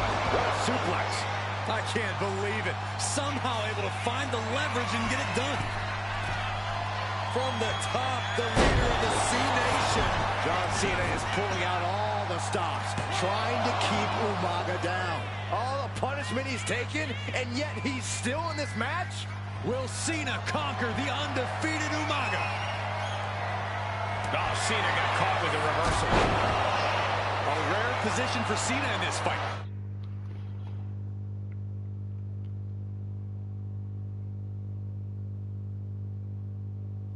We can't often say that John's overpowered in a matchup, but this 360-plus pound Samoan bulldozer is more than a formidable opponent.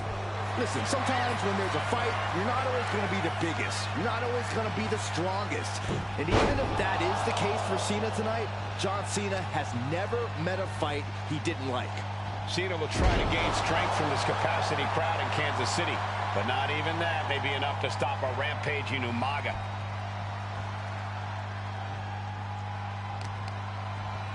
Going to be agonizing for the arm. Just punched him right in the mouth. Relentless. Enough already. Boom!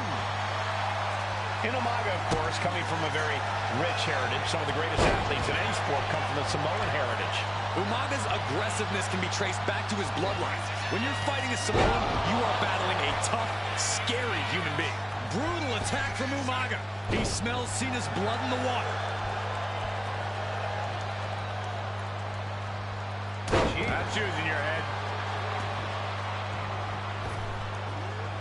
Oh, my God. Playing possum.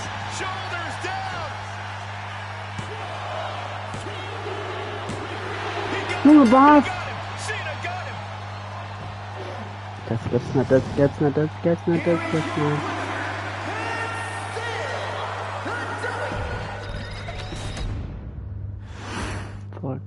Here we go with the WWE Championship on the line. John Cena versus the Samoan bulldozer Umaga. Big fight feel here in this building.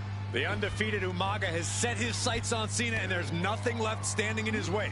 Umaga doesn't just want to beat John Cena. He wants to obliterate him, like he has all his other opponents. But this is John Cena we're talking about. If anyone can stand up to Umaga's brutality and power, it's him. Cena's going to fight to defend his title with everything he's got. And let's remember this event last year, Byron. New Year's Revolution has not been kind to John Cena. He lost his championship a year ago at the same event. A mental hurdle Cena needs to overcome for sure.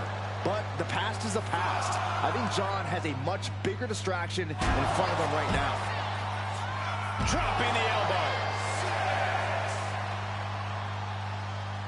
Really needs to take this back to the ring ASAP. The referee's not playing around. Just refusing to give up. Continues fighting. Looks like he's coming back in. Headed out of the ring, but the counter's looming. Side slam. Cena tonight attempting to do something no one else has been able to do. Be it HBK, Triple H, Kane, the list goes on and on. No one has been able to beat Umaga. Since debuting in last year's WrestleMania, he's never been pinned, never been submitted. Umaga is a man who's decimated every single thing in his path. It's not hyperbole to call him a dangerous and deadly savage. No question John Cena has his work cut out for him taking on Umaga, who's been aptly named the Samoan bulldozer for his relentless offense. Yeah, and while Umaga may not be as refined in the ring as other superstars, his ruthlessness more than makes up for the difference. If Umaga can connect with some truly merciless attacks, then Cena and his title reign could quickly be in trouble. Wicked clothesline. And don't expect much of a wrestling match in this one. Expect more of a brawl. This is not going to look pretty. It's going to get ugly. This is two trains on a track to a head-on collision. Toe-to-toe, it's going to be bad, it's going to be bloody, and it will come down to who wants it more. Maximizing the pressure on the arm could limit the champion's offense. Ripping at the eyes. Understanding that winning the title is all that matters. Do anything to get the advantage. Each shot landing with a little bit more venom. Ooh. The fight is on, and it's furious. Looks like a hockey fight's just broken out. Boom. The willpower, the sheer scopes of these two. WWE Universe appreciating these athletes going all out. Now, that's using your head. Such a unique situation for the champion John Cena tonight. This could be the first time in Cena's career that he comes in as an underdog champion. That's a credit to the challenger. Anybody would be an underdog against a man that's undefeated. Umaga simply looks unbeatable. But John will fight you as long as he's breathing. That's the Cena style. Just like that, sent out of the ring. No idea where this one's heading. And you just see Cena's legs bent awkwardly off the steel steps. Umaga really pinpointed a target with that attack. I don't know if it was strategic on the part of Umaga or just a result of his rampage, but either way, taking out Cena's foundation is going to sway the power advantage into Umaga's favor now.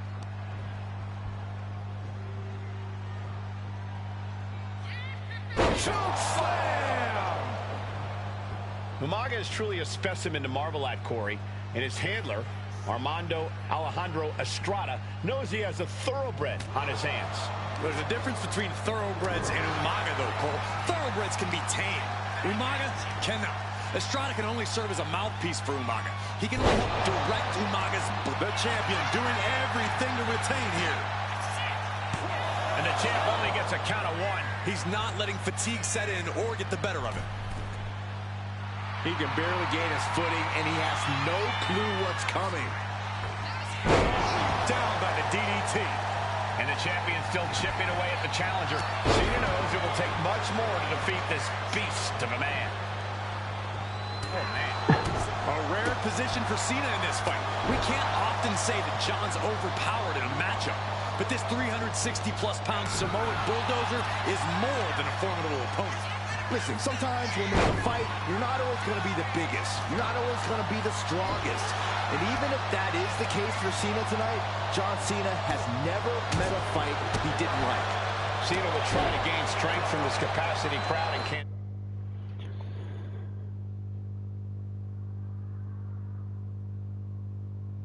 The city, but not even that may be enough to stop a rampaging Umaga. From the top. Diving headbutt. Systematic attack on that arm. Cena's getting dominated. Cena has no response for Umaga's savage and brutal offense. And I could look at Umaga and he reminds me of Yokozuna, whose unmatched thickness and size is an orthodox offense. Look at Umaga's thighs, his calves. They give him a great power and a great base. It makes him almost impossible to knock off his feet. He's thick, he's strong, he's nasty, and he won't be slowed down. Oh, what a clothesline. Forcefully delivered. Umaga messing with him, clearly trying to force an error.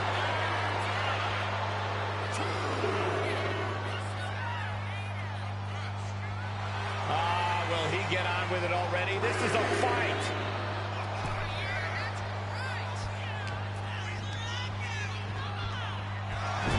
And Umaga, of course, coming from a very rich heritage. Some of the greatest athletes in any sport come from the Samoan heritage.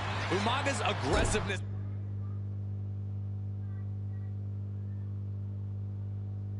can be traced back to his... And Cena flattened in the corner.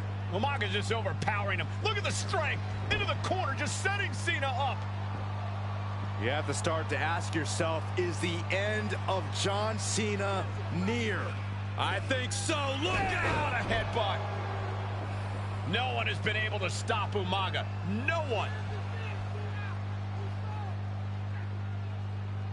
You are seeing why Umaga is undefeated. Why no one has been able to stop the Samoan bulldozer. Here comes Umaga, and Cena catches him with a boot.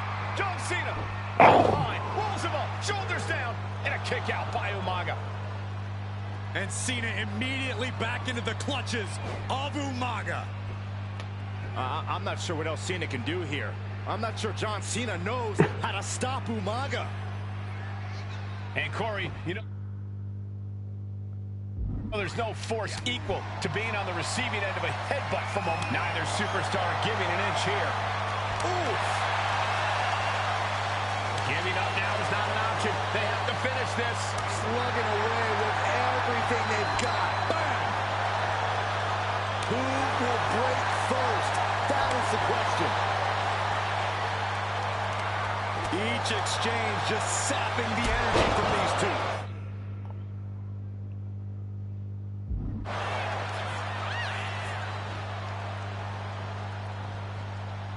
Umaga exerting his dominance. Brutal attack from the cover. We can have a new champ here.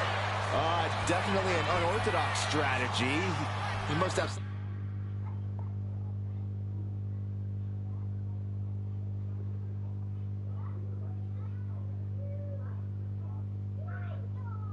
something else planned.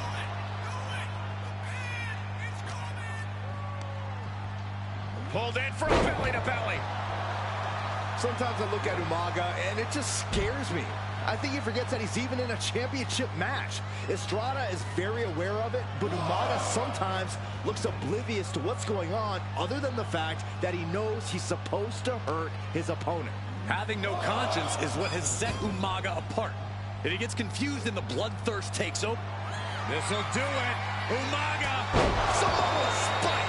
We might be moments away from crowning a new champ. The reign continues. The champ kicks out. The title still hanging in the balance. Resilience of a champion on display. And now the Samoan Bulldozer are going to have to dig a little deeper to close this one out. what a display here. Count. Here it comes. Samoan Spike. We might see a new champion crowned. New champion. An undefeated champion. Here is your winner, and the new WWE Champion, Wwe2k25. This proves it. Truly no one can withstand Umaga. The Samoan Bulldozer has wrecked his way.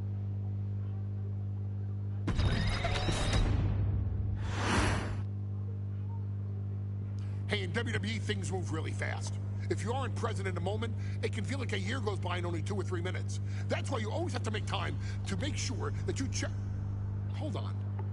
Did I just hear myself say 3 minutes? Stop. Can you believe I'm actually doing Eric Bischoff's shtick? In the early 2000s, few words sent a shudder through the roster like the words 3 minutes, summoning the fearsome duo of Rosie and Jamal, collectively known as the 3-minute warning. Initially hired by the aforementioned Raw general manager Eric Bischoff to interrupt anything he didn't find to be entertaining. You're just not entertaining me. 3 minutes are just about up. The two instantly made their mark in WWE with their complete and total decimation of anyone that was targeted. Their formula was really simple. 2 bruisers with surprising quickness who took pleasure in throwing opponents all around the ring with reckless abandon. And the trail of bodies left in their wake remains a testament to their devastation. Rosie, older brother of your tribal chief Roman Reigns, and Jamal, who would in time develop his skills further and take the name of Umaga, were about instant gratification. They treated matches like a race, seeing how much damage they could fit into the shortest time possible. The 3-minute warning with my brother and my cousin, it was just one of the coolest gimmicks of all time to me. It was catchy, you know what I mean? Like, you kind of knew what was happening. And I feel like we all remember when the 3-minute warning hit for the first time. You know, the whole Den TV area just lit up. Every match was a train wreck, as the two would use their size to overwhelm most opponents, coupling that with incredible tag team maneuvers to increase the carnage to its maximum levels. That approach, maximizing damage while minimizing time, was a 3-minute warning signature. The team itself saw its run in WWE last for a little over a year, but in that time managed to make such an impression with the WWE Universe that it still resonates today. They are proof of the impact anyone can make if they capitalize on their opportunities, as 3-minute warning did every single time. It was a short-lived gimmick, but it was a really cool gimmick, and I just think it shows the versatility of, hey, if you need us to go out there and tell you a Broadway story, I'll cover 2 hours if you like. But if you need us to come out in 3 minutes to make an impact, we can do that too. But you gotta be really good to be thrown in there with the very, very best in the industry. I'm getting all pumped and proud, for my brother and my cousin right now, just thinking about it. Here in the Wwe2k25 showcase, we have selected another team that embodies the same mindset in Akam and Razor the AOP. Similar to Jamal and Rosie, these two look to inflict the most pain in the most efficient manner. Like 3-minute warning, AOP happily dispatches when summoned. Like 3-minute warning, AOP features 2 Goliaths who will hurl your body from pillar to post before finally bringing it all to a most painful conclusion. It's up to you in this Extreme Rules contest to beat the AOP to the punch and showcase the Wrecking Crew approach that made 3-minute warning the premier bruiser squad in all of WWE. And don't worry, we will give you more than 3 minutes to make that fact perfectly clear. As a matter of fact, take your time and enjoy dishing out the punishment.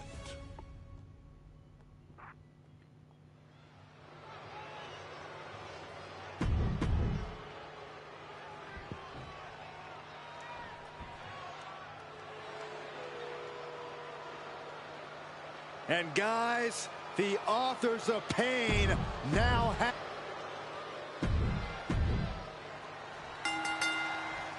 We got 3.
Minute warning in the Office of Pain clashing tonight in what should be a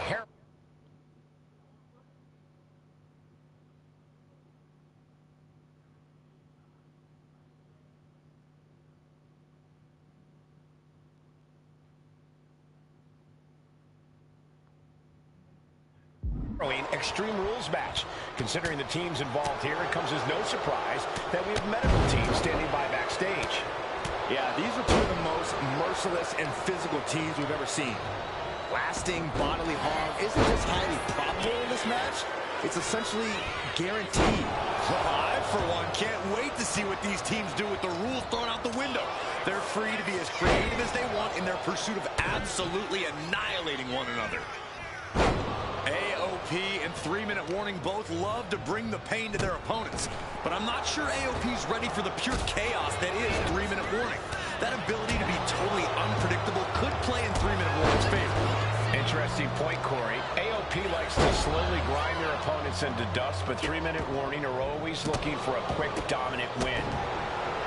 Rosie and Jamal tell their victims that they will feel the 3-minute warning. What does that mean, Corey? Well, it means a lot of superstars will get run over by the pain train, and it's only going to feel like the longest 3 minutes of their lives. When you're as big and strong as Rosie and Jamal, that's how quickly it can be over. It couldn't have felt good being chucked around like that. What a reversal. Oh, he had that scouted. Lift it up. What's next? Oh, he's already cut off. Oh, my gosh, what impact. He could be starting to really struggle in this match. You know exactly what you're getting into when you sign up for this kind of match. Jamal changes the direction of that one. Ooh, that knee knocking the wind out of him. Look, first up top. You gotta be kidding me. Putting it all on the line and coming up big with a breathtaking move. Man, Rosie and Jamal, Akam and Rezar representing the biggest, most imposing teams WWE has ever seen. Both teams don't care what the motive is, don't care who the target is. Their goal always remains the same. And that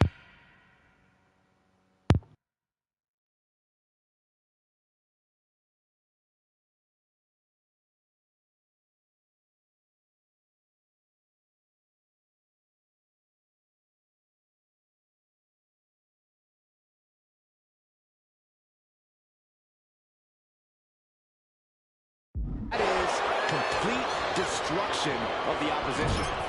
We call them equal opportunity ass kicker. The first few rows should take a couple steps back because no one is safe when you're in the vicinity of these teams. Then a knee right to the throat.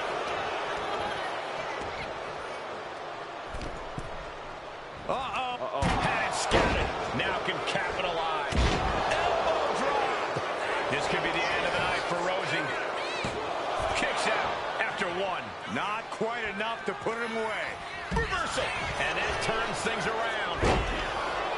Watch the hardcore style of 3-minute warning. Both of these men are from the hood, so to speak. Grew up in the streets, brought up to be tough. Rosie and Jamal have a rough tenacity. A duo that couldn't care less about headlocks. They're just all about beating the hell out of you. The 3-minute warning's thug-like tactics need to be respected. Rosie and Jamal only care about one thing, and that's the winner's purse. We knew this would be a grueling and punishing match, but AOP and 3-minute warning are exceeding all expectations. This is a whole new level of chaos and brutality.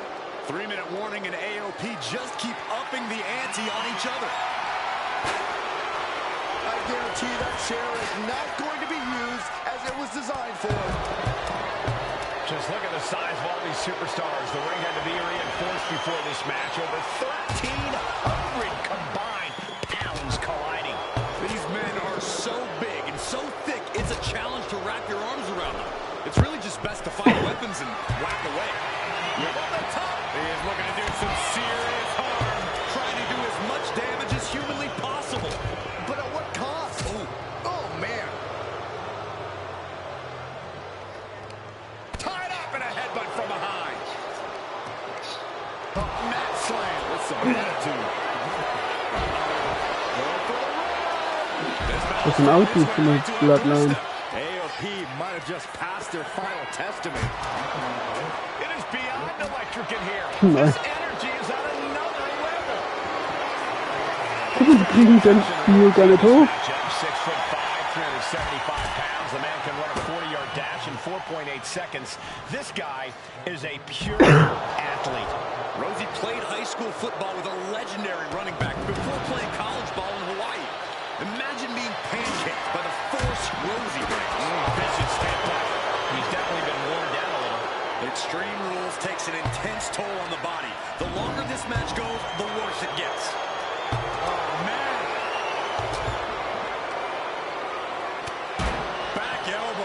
the mark. Elbow after elbow. Boom! Oh, my goodness. Ah, what a smash.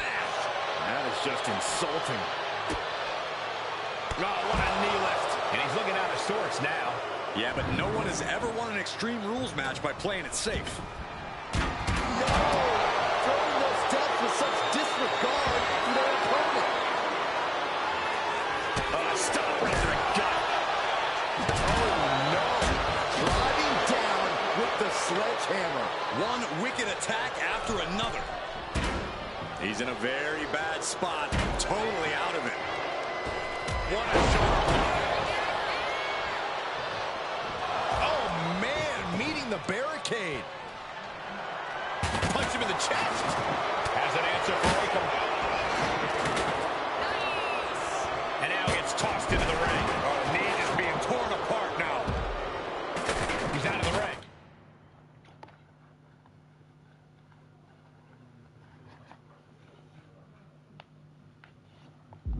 What does he have in mind now? He is getting rid of the turn. Pump handle locked in. Death Valley driver. That's it. 3-minute warning are done. 2. AOP grabs the victory. Here are your winners, Wwe2k.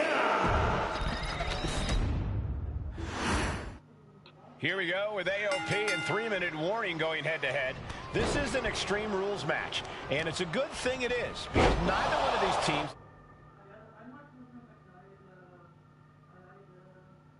likes to play by the rules or limit their aggressive tendencies. Well, there is nothing on the minds of these men except dealing as much damage to one another as possible. Both 3-minute warning and the AOP excel at brutalizing their opponents and inflicting massive amounts of pain. But only one of them can be the best at it. We can safely predict that this is going to be an exceptionally gruesome and painful match to watch. Watch for the hardcore stop. He goes for the quick pin attempt. AOP grabs the victory. Here are your winners, Wwe2k and Razor, the authors. Here we go with AOP and 3-minute warning going head-to-head. This is an Extreme Rules match, and it's a good thing it is, because neither one of these teams likes to play by the rules or limit their... Nice takedown, stack from the pin. I really thought he was going to get his shoulder off that one. They are fading off the WWE fans, now pinning the arm down, and many would call the AOP and 3-minute warning equally brutal. Neither one of these teams get the edge in this head-to-head contest. It's true they're well matched, but AOP tends to be the more methodical and calculating of the two teams. If AOP can get control of the pace and smother 3-minute warning's chaotic in-ring style, they'll be in a position to win this. Watch for the hardcore style of 3-minute warning. Both of these men are from the hood, so to speak. Grew up in the streets, brought up to be tough. Rosie and Jamal have a rough tenacity. A duo that couldn't care less about headlocks. They're just all about beating the hell out of you. 3-minute warning's thug-like tactics need to be respected. Rosie and Jamal only care about one thing, and that's the winner's purse. Nice hip toss. There's a lot of hard ways to land, but that might be the hardest.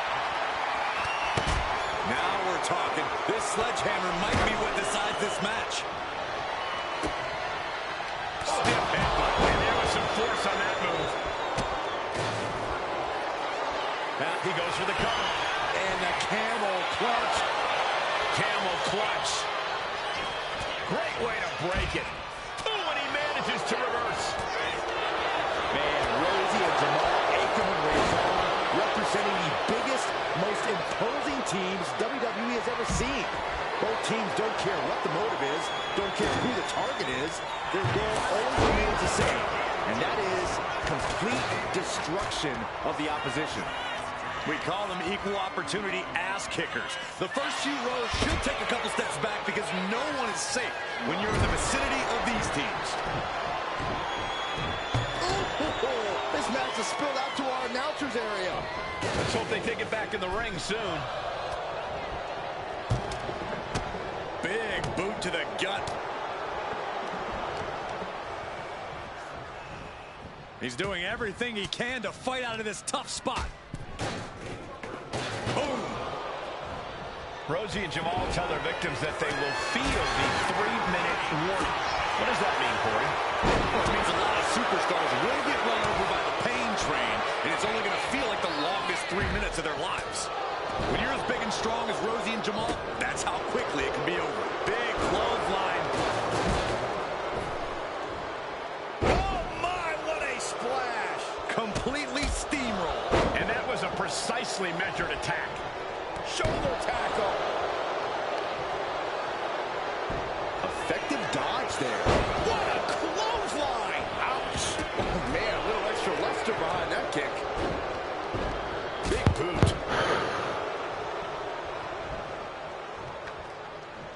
Down to opponent, and a double axe handle smash.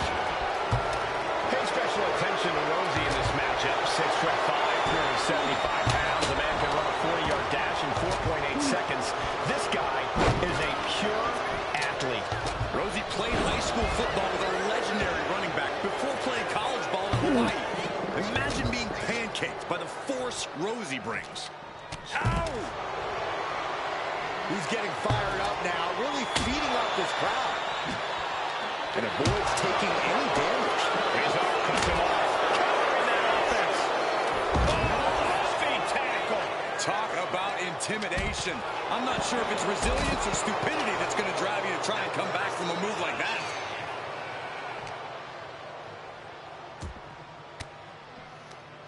Averting danger with an elbow to the stomach.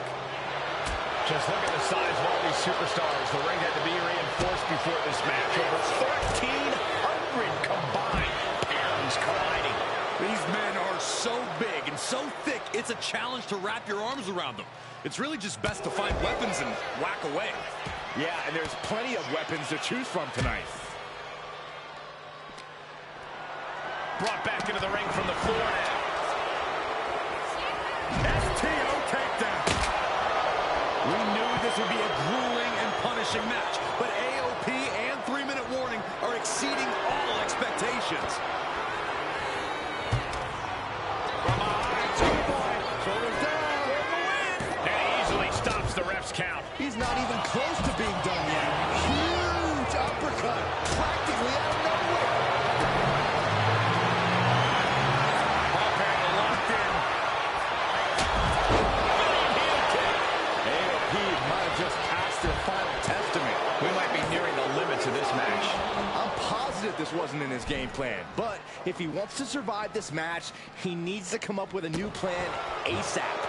With authority. He's been put through the ringer tonight. Yeah, Tree Rules matches eventually take their toll on everyone. Wrench in the arm. And now he gets back into the ring.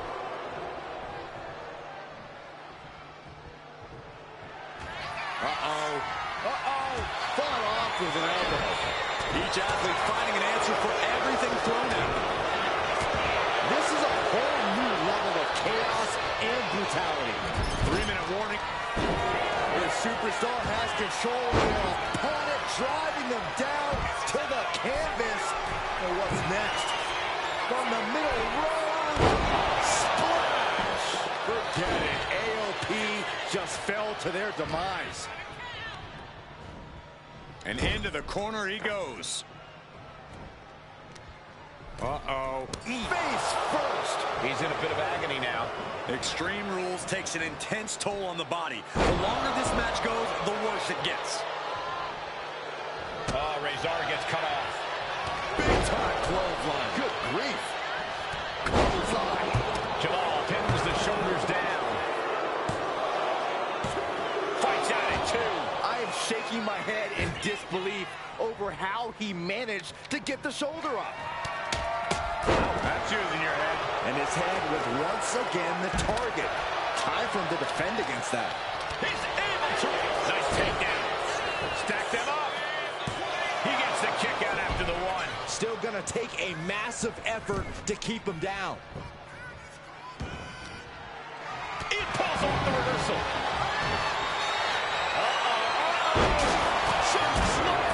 Finish him. That's it. 3 minutes. Into the cover. The feet are on the ropes. Come on. He kicked out. Oh, my God, he kicked out. Both competitors digging into wells they didn't even know existed. Thunderous powerbomb.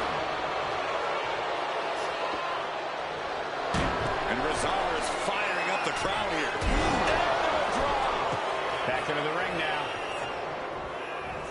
Jamal saves. Go for the win here. Kicks out. Reverse the leverage and into a pin. Big forearm. The WWE Universe is showing their appreciation for the action they're seeing. It has been an absolute war out there. This is it. He could put him away right here. Forces the shoulder up after 2. What do you have to do to put this guy away? Ooh, saw it coming and hit him with a shot to the face. These two showing how well they know each other. Diamond-plated steel coming at you. Sliding back into the ring. Rezar cuts him off.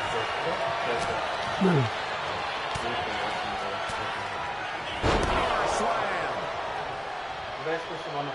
Moves from the ring to the outside. Ja. Samoan drop.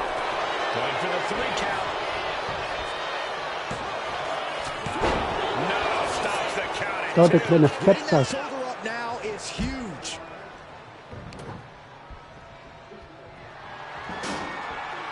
Shoulder tackle. Rosie shutting the door right now. And still in this. Incredible to think, after everything we've witnessed, we are still at a stalemate. Sowas wollte Mauer. To a chop block. Debilitating counter.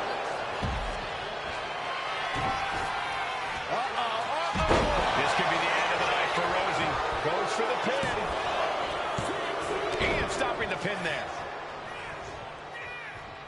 Big time clothesline. Good grief.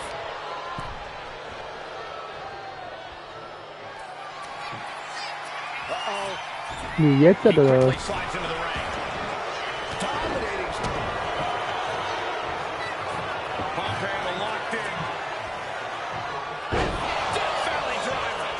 Rosie won't come back after that. 2. Warum am den? Here are your winners, Akon and Rezar, the authors of pain. Big win here for the authors of pain, putting to bed the question of who is the most brutal and devastating tag team around. 3-minute warning showed up tonight and did what they do best. But against AOP,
We got 3-minute warning, and the authors of pain clashing tonight in what should be a harrowing Extreme Rules match. Considering the teams involved here, it comes as no surprise that we have medical teams standing by backstage. Yeah, these are two of the most merciless and physical teams we've ever seen. Lasting bodily harm isn't just highly probable in this match, it's essentially guaranteed. Well, I, for one, can't wait to see what these teams do with the rules thrown out the window. They're free to be as creative as they want in their pursuit of absolutely annihilating one another. Rosie and Jamal tell their victims that they will feel the 3-minute warning. What does that mean, Corey? Well, it means a lot of superstars will get run over by the pain train, and it's only going to feel like the longest 3 minutes of their lives. When you're as big and strong as Rosie and Jamal, that's how quickly it can be over. Akam with a course correction.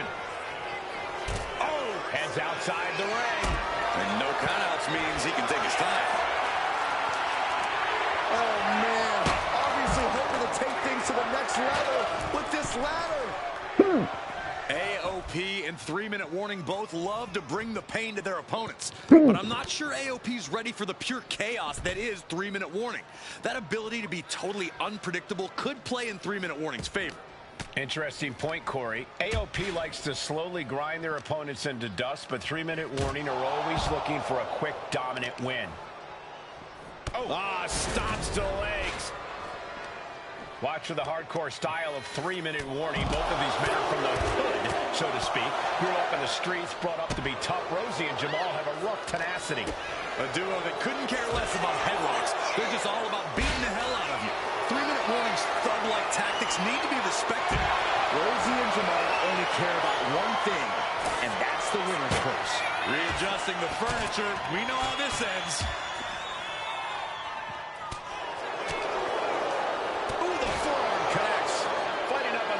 Stage. So much aggression on display here.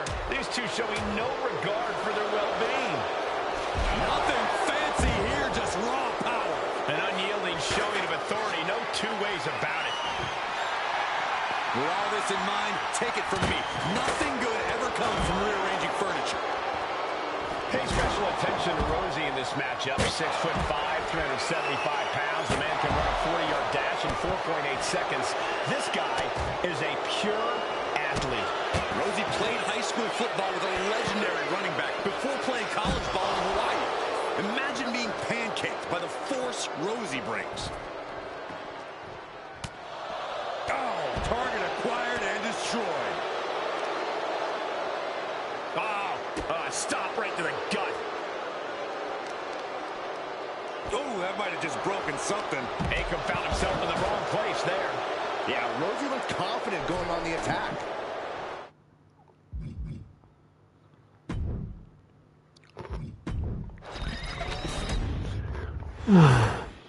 Here we go with AOP and 3-minute warning going head-to-head. This is an Extreme Rules match, and it's a good thing it is, because neither one of these teams likes to play by the rules or limit their aggressive tendencies. Well, there is nothing on the minds of these men except dealing as much damage to one another as possible. Both 3-minute warning and the AOP excel at brutalizing their opponents and inflicting massive amounts of pain. But only one of them can be the best at it. We can safely predict that this is going to be an exceptionally gruesome and painful match to watch. Rosie and Jamal tell their victims that they will feel the 3-minute warning. What does that mean, Corey? Well, it means a lot of superstars will get run over by the pain train, and it's only going to feel it. Double leg takedown, got the shoulders down. Was Death turning around here?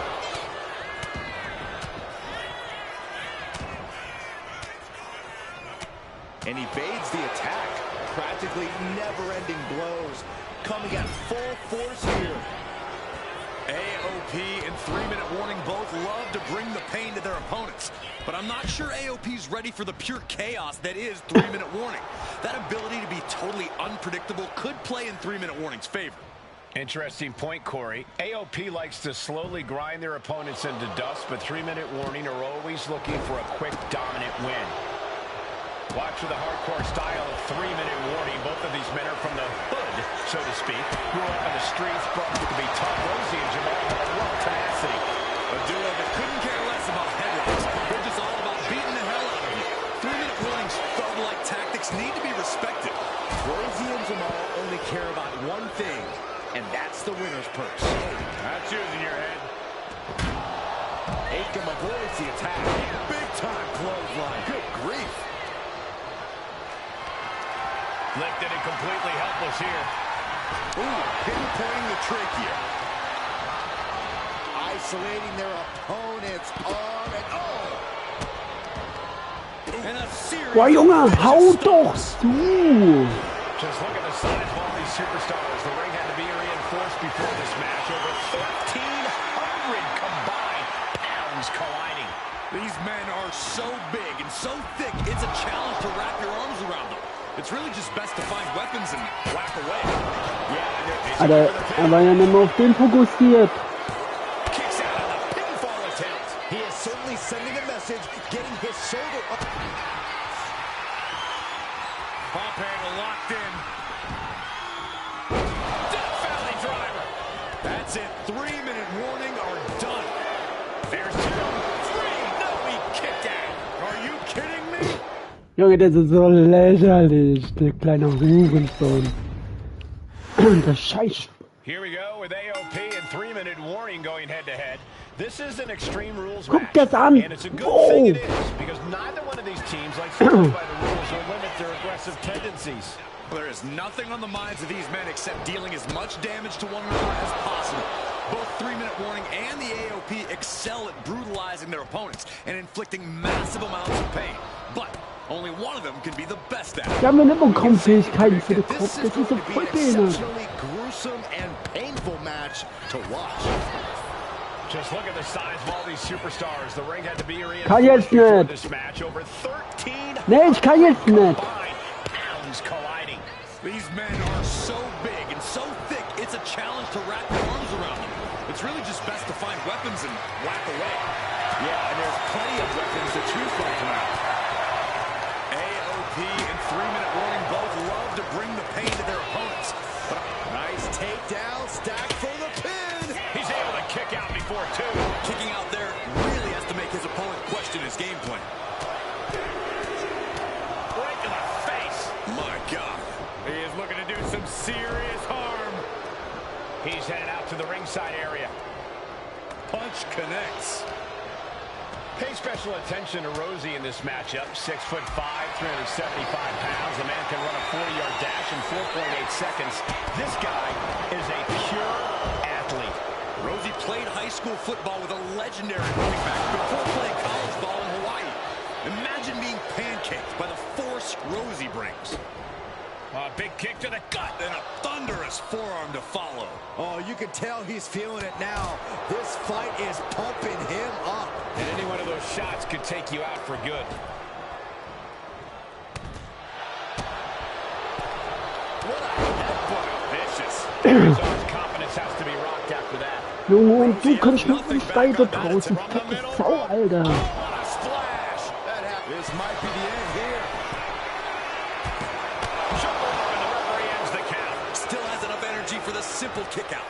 He's looking for something. This could get dangerous. The steel chair, never as innocent as it looks. Watch for the hardcore style of 3-minute warning. Both of these men are from the hood, so to speak. Grew up in the streets, brought up to be tough. Rosie and Jamal have a rough tenacity. A duo that couldn't care less about headlocks. They're just all about beating the hell out of you. 3-minute warning's thug-like tactics need to be respected. Rosie and Jamal only care about one thing, and that's the... Junge, das ist so behindert. AOP and 3-minute warning going head-to-head. This is an Extreme Rules match, and it's a good thing it is, because neither one of these teams likes to play by the rules or limit their aggressive tendencies. Well, there is nothing on the minds of these men except dealing as much damage to one another as possible. Both 3-minute warning and the AOP excel at brutalizing their opponents and inflicting massive amounts of pain. But only one of them can be the best at it. We can safely predict that this is going to be an exceptionally gruesome and painful match to watch. Oh, he saw it coming. Rosie and Jamal tell their victims that they will feel the 3-minute warning. What does that mean, Corey? Well, it means a lot of superstars will get run over by the pain train, and it's only going to feel like the longest 3 minutes of their lives. When you're as big and strong as Rosie and Jamal, that's how quickly it can be over. Many would call the AOP and 3-minute warning equally brutal. How can one of these teams get the edge in this head-to-head contest? It's true they're well matched, but AOP tends to be the more methodical and calculating of the two teams. If AOP can get control of the pace and smother 3-minute warning's chaotic in-ring style, they'll be in a position to win this. Oh, counter right when it was needed. Slam! What impact! Pay special attention to Rosie in this matchup. 6'5", 375 pounds. The man can run a 40-yard dash in 4.8 seconds. This guy is a pure athlete. Rosie played high school football with a legendary running back before playing college ball in Hawaii. Imagine being pancaked by the force Rosie brings. Just grounded and pounded. Just pounding it from the middle rope. Stiff punch.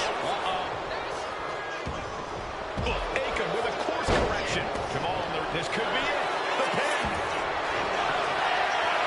Aiken found himself in the wrong place there. Yeah, Rosie delivering the pain. Not even a near fall there. Ouch. This match is just evolving right before our very eyes. I really hope it doesn't get more hazardous than this. Goodness gracious. Just look at the size of all these superstars. The ring had to be reinforced before this match. Over 1,300 combined pounds colliding. These men are so big and so thick, it's a challenge to wrap your arms around them. It's really just best to find weapons and walk away. Yeah, and there's plenty of weapons to choose from tonight. Oh, man, he is more than fired up right now.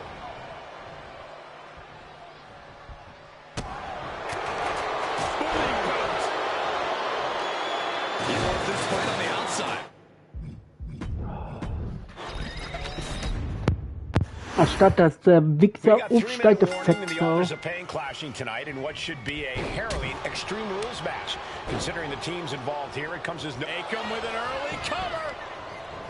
And a kick out. Just using the cover to drain out some energy. Authors of pain taking on 3-minute warning in a match that feels created for them. Extreme Rules. Man, Rosie and Jamal, Aiken and Razor representing the biggest, most imposing teams WWE has ever seen. Both teams don't care what the motive is, don't care who the target is. Their goal always remains the same, and that is complete destruction of the opposition.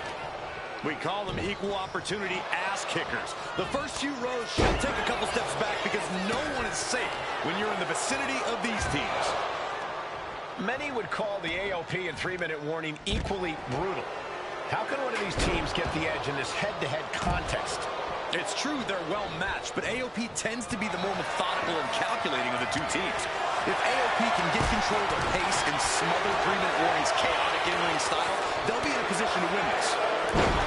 Pay special attention to Rosie in this matchup. 6'5", 375 pounds. The man can run a 40-yard dash in 4.8 seconds. This guy is it. Is this it? Is this the end? He narrowly avoids the count. This could... Nice takedown. Stack them up and shoulders up before a count of one. At this point in the match, I'm not surprised.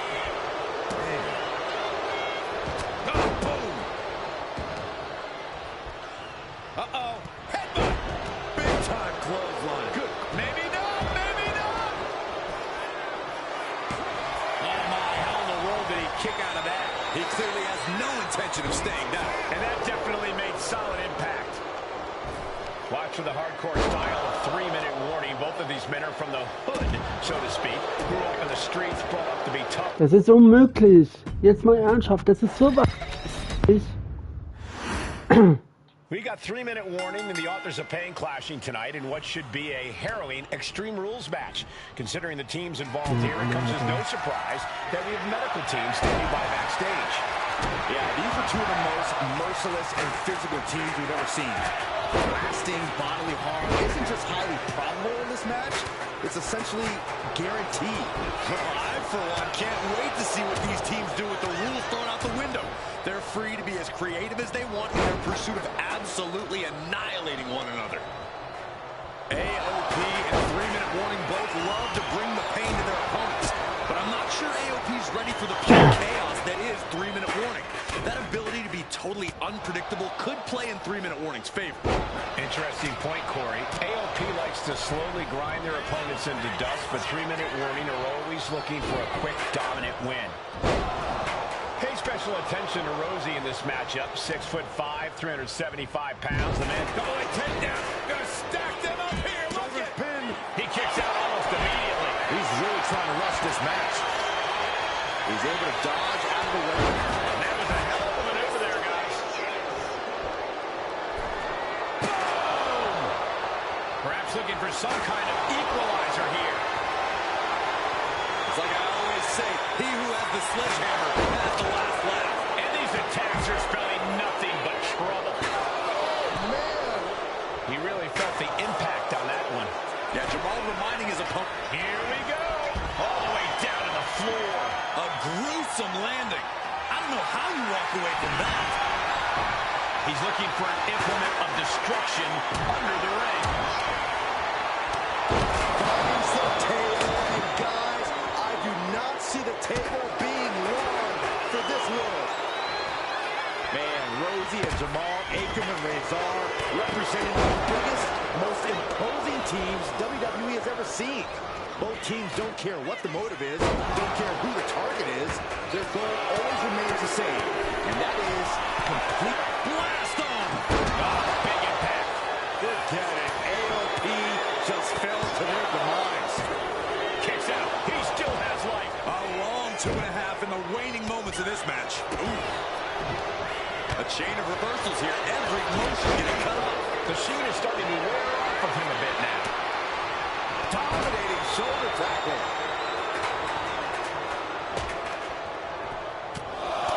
Right in the middle. Relentless. Right to the face. My God. Just look at the size of all these superstars. The ring had to be reinforced before this match. Over 1,300 combined pounds colliding. These men are so big and so thick, it's a challenge to wrap your arms around them. It's really just best to find weapons and whack away. Yeah, and there's plenty of weapons to choose from tonight. We knew this would be a grueling and punishing match, but AOP and 3-minute warning are exceeding all expectations. Into a German.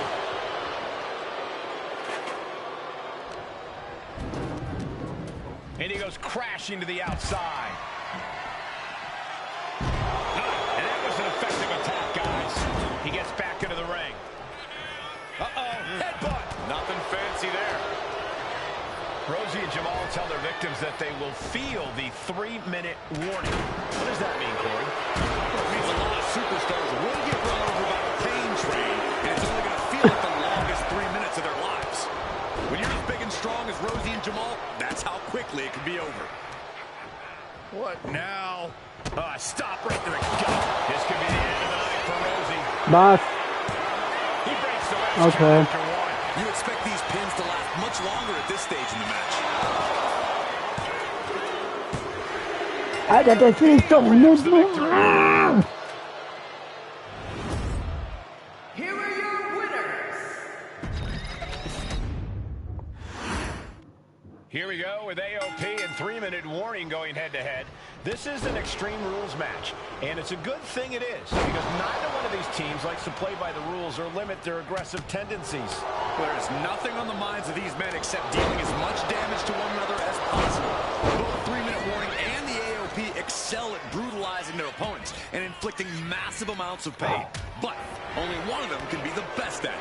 we can safely predict that this is going to be an exceptionally gruesome and painful match to watch. Rosie and Jamal tell their victims that they will feel the 3-minute warning. What does that mean, Corey? Well, it means a lot of superstars will get run over by the pain train, and it's only going to feel like the longest 3 minutes of their lives. When you're as big and strong as Rosie and Jamal, that's how quickly it can be over. Many would call the AOP and 3-minute warning equally brutal. How can one of these teams get the edge in this head-to-head contest? It's true they're well matched, but AOP tends to be the more methodical and calculating of the two teams. If AOP can get control of the pace and smother 3-minute warning's chaotic in-ring style, they'll be in a position to win this. Ooh, merciless looking blow. Just look at the size of all these superstars. The ring had to be reinforced before this match. Over 1,300 combined pounds colliding. These men are so big and so thick, it's a challenge to wrap your arm up high. Has an answer for Akam. Back and forth, counter after counter. His arm cuts him off. Oh, man. Looking to catch him off guard. Fending off a 2 count there. Showing his determination there with that kick out. Driven down. Enough already. Climbing up to the top, looking to go high risk. Vicious right forearm. Watch for the hardcore style of 3-minute warning. Both of these men are from the hood, so to speak. Grew up in the streets, brought up to be tough. Rosie and Jamal have a rough tenacity. A duo that couldn't care less about beating the hell out of you. 3-minute warning's thug-like tactics need to be respected. Rosie and Jamal only care about one thing, and that's the winner's purse. Counters. He's going up. Both superstars countering one move after another. Just punishing their opponent. Lift off. Knew it was coming and answered with an emphatic power slam. Man, Rosie and Jamal, Akam and Razor representing the biggest, most imposing teams WWE has ever seen. Uh-oh. Camel clutch locked in. Gotta find a way out of the camel clutch. That'll do it. I don't know what they're looking for here. He's looking to absolutely destroy his opponent with that choke. Steering clear there. Nothing fancy there. Dominating shoulder tackle. Might be time to look for exit strategies, gentlemen. Here he comes, sliding back into the ring.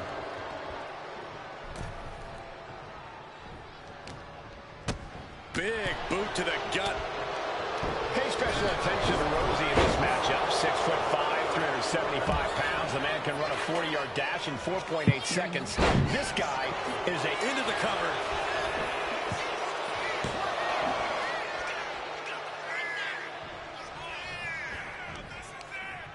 Good golly, Miss Molly. We knew this would be a grueling and punishing match, but AOP and 3-minute warning are exceeding all expectations. Delivering nasty stomps. And if the first stop doesn't send you the message, the follow-up ones definitely will. That's using your head. And he's being somewhat backed into a corner right now. And this is a classic Extreme Rules game plan, trying to deal as much damage as possible. Oh, a backbreaker. Right to the spine. And he counters.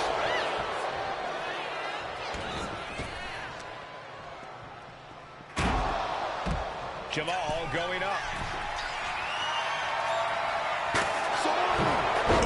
Nobody home. Scout it and fire back with a punch straight to the face. Knee lift. Here he goes for the win. No, he kicks out. I didn't think this match was close to over.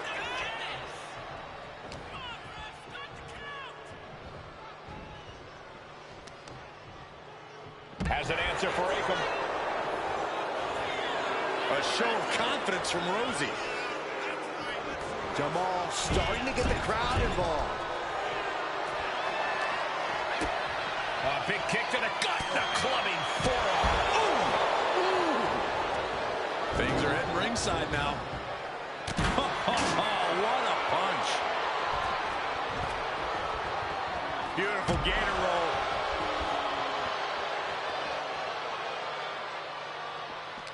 Great way to disorient your opponent. Reigns down an elbow in retaliation. Headlock, oh, colliding with the barricade. And what's he looking for here? Rosie out of harm's way. And come on, no, don't bring the trash can out. That's for cleaning. Well, Saxton, it's about to be used to clean house. Jamal changes the direction of that one. Now Jamal's got one thing in mind. And he throws the opposition back into the ring.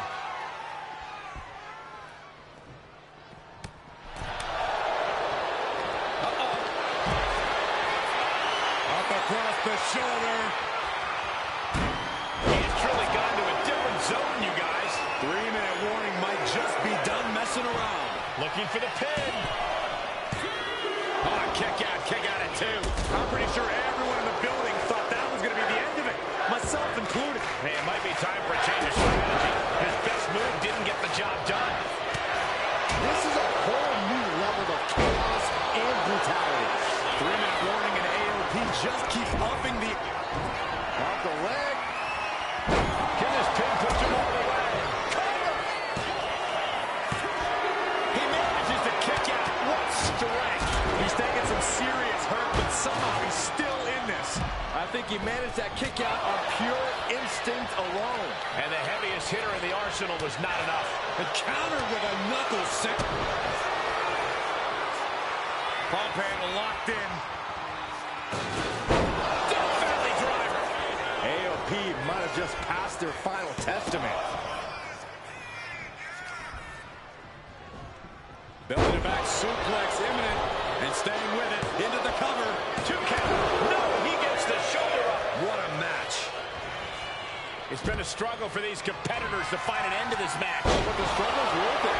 With every move you make, you hear this capacity crowd following you on that journey.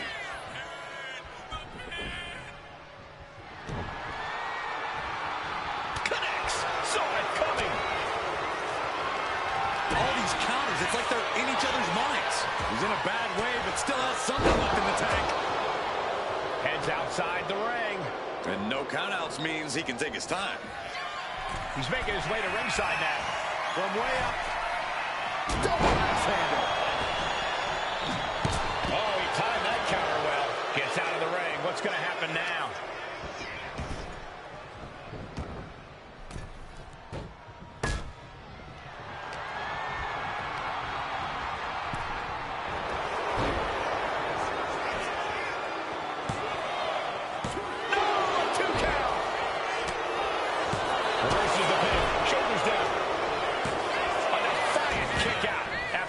These 1 counts are going to get harder and harder to kick out. This could be it for the 3 count. Makes the save, and they continue this match. Big time. He goes for the pin. Could this be it?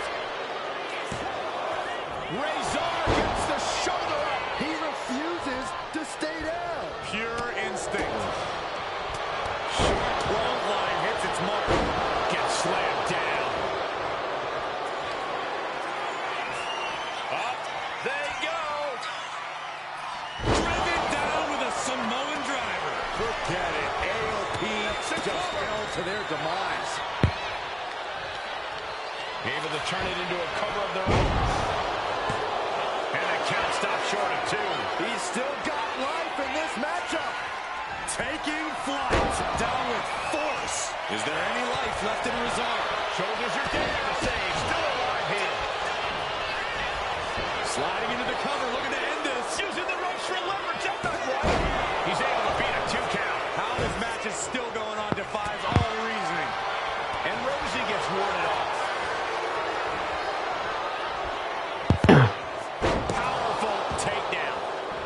Rosie shutting the door right now.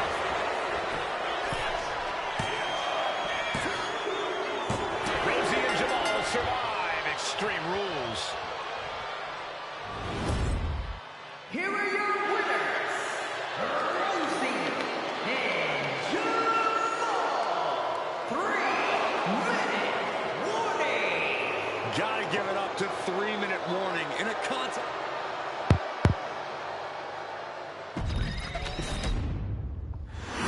3 Minuten Here we lang. go with 3. AOP and 3-minute warning going head-to-head. This is an Extreme Rules match, and it's a good thing it is, because neither one of these teams likes to play by the rules or limit their aggressive tendencies. Well, there is nothing on the minds of these men except dealing as much damage to one another as possible. Both 3-minute warning and the AOP excel at brutalizing their opponents and inflicting massive amounts of pain. But only one of them can be the best at it. We can safely predict that this is going to be an exceptionally gruesome and painful match to watch. Many would call the AOP and 3-minute warning equally brutal. How can one of these teams get the edge in this head-to-head contest? It's true they're well matched, but AOP Doch nicht tends to be reden, du more Pisser! calculating of the two teams. If AOP can get control of the pace and smother 3-minute warning's chaotic in-ring style, they'll be in a position to win this. Just look at the size of all these superstars. The ring had to be reinforced before this match. Over 1,300 combined arms colliding. These men are so big and so thick. It's a... From the top! Diving headbutt! All that size and momentum landing with a sickening thud. Battle of counters. No one's getting their full offense in. Oh, man. Rizal took his head off. You can feel the resentment building with each stomp there. Running heel kick. It takes a certain level of athleticism to pull that off. Oh, man. Flying possum. Whoa. Flying possum. Denying a 2 count there. Close call, but not enough yet. To the hardcore style of 3-minute warning. Both of these men are from the hood, so to speak. Grew up on the streets, brought up to be tough. Rosie and Jamal have a rough tenacity. A duo that couldn't care less about headlocks. They're just all about beating the hell out of you. 3-minute warning's thug-like tactics need to be respected. Rosie and Jamal only care about one thing, and that's the winner's purse. Now clearing the announce desk, this isn't going to end well. With the counter, got him. Shoulders are down. And he manages to kick out at 1. He is going to take this match as long and as far as he needs to. Taking the action to the outside. Might be taking a breather here. Pay special attention to Rosie in this matchup. 6'5", 375 pounds. The man can run a 40-yard dash in 4.8 seconds. This guy is a pure athlete. Rosie played high school football with a legendary running back before playing college ball in Hawaii. Imagine being pancaked by the force Rosie brings. Still fighting back. Look at him go. And he retaliates.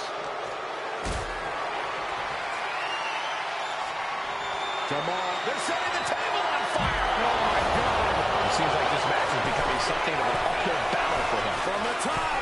What a headbutt. Vicious. And he re-enters into the ring. Looks like he's got something in mind for ringside here. Man, Rosie and Jamal, Akam and Razor representing the biggest, most imposing teams WWE has ever seen. Both teams don't care what the motive is, don't care who the target is. Their goal always remains the same, and that is complete destruction of the opposition. We call them equal opportunity ass kickers. The first few rows should take a couple steps back because no one is safe when you're in the vicinity of these teams. Dropped him with a big shoulder tackle. Jamal changes the direction of that one.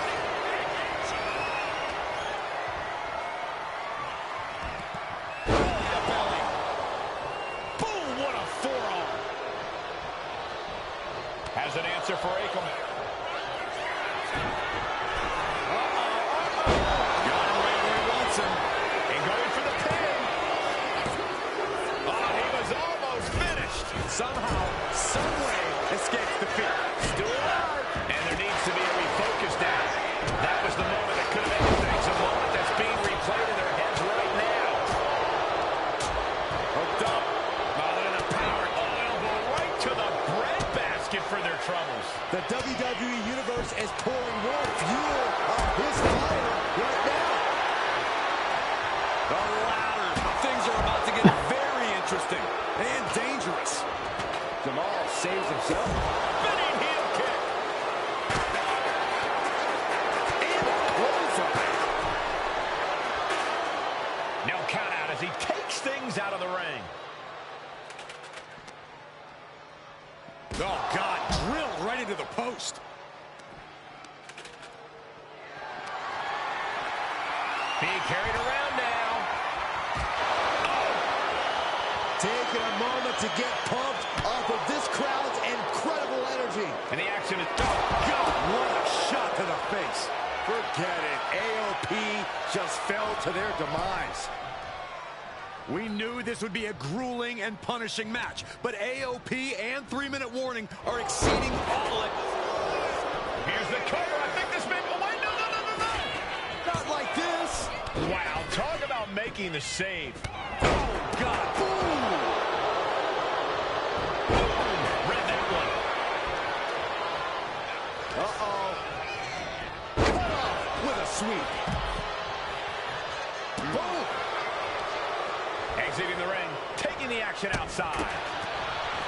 Oh, clothesline. Down to opponent, and a double axe handle smash. And goes back into the ring here. He's feeling it. Got him in his sights. Using that chair to play mind games with his opponent. Suplex, what a way to capitalize on the mistake. Going for the ride. AOP might have just passed their final testament. And AOP grabs the victory. Here are your winners. Was ist?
Artikler 2000 Zentner.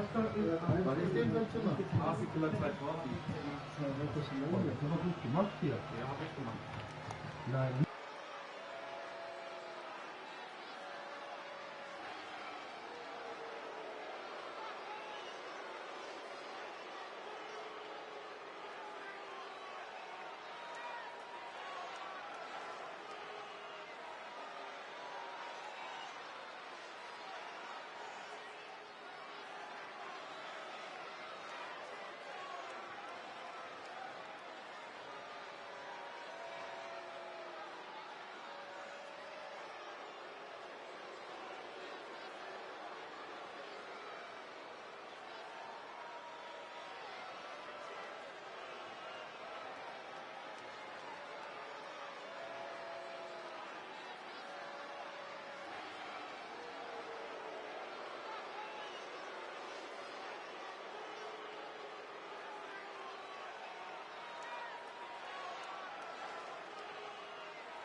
So nothing.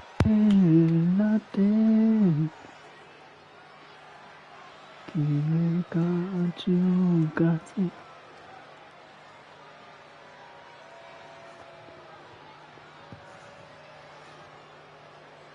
Hey, guten Tag.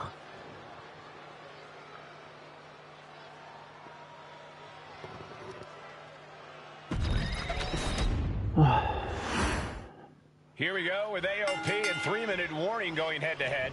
This is an Extreme Rules match, and it's a good thing it is, because neither one of these teams likes to play by the rules or limit their aggressive tendencies. Well, there is nothing on the minds of these men except dealing as much damage to one another. Transition right into the pin. And getting one out of that pin. He thought he could get this thing finished fast. Man, Rosie and Jamal Aikman and Razor representing the biggest, most imposing teams WWE has ever seen. Both teams don't care what the motive is, don't care who the target is. Their goal always remains the same, and that is complete destruction of the opposition. Ja, und da ist jetzt meine Antwort bekommen, ne? The first few rows should take a couple steps back because no one is safe when you're in the vicinity of these teams. AOP and 3-minute warning both love to bring the pain to their opponents, but I'm not sure AOP's ready for the pure chaos that is 3-minute warning. That ability to be totally unpredictable could play in 3-minute warning's favor. Interesting point, Corey. AOP likes to slowly grind their opponents into dust, but 3-minute warning are always looking for a quick, dominant win. Just look at the size of all these superstars. The ring had to be reinforced before this match. Over 1,300 combined pounds colliding. These men are so big and so thick, it's a challenge to wrap your arms around. It's really just best to find weapons and whack away. Yeah, and there's plenty of weapons to choose from tonight. Samoan drop. Straight into the pin. 2. Just gets the shoulder up. He thought he had it. Boom, running STO plants him. Nicely done. Oh my God, a steel chair. What the heck is this manager doing looking under the ring? He can't be acting like this.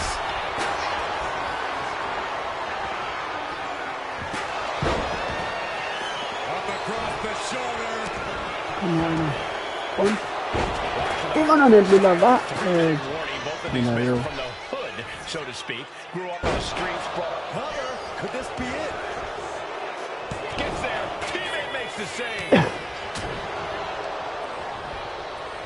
Oh, right into a counter. A reversal. He saw that coming. Oh, Razor gets cut off. Vicious right forearm. We knew this would be a grueling and punishing match, but AOP and 3-minute warning are exceeding all expectations. Boah, nur noch 19 Sekunden gehabt. Retaliation from Razor.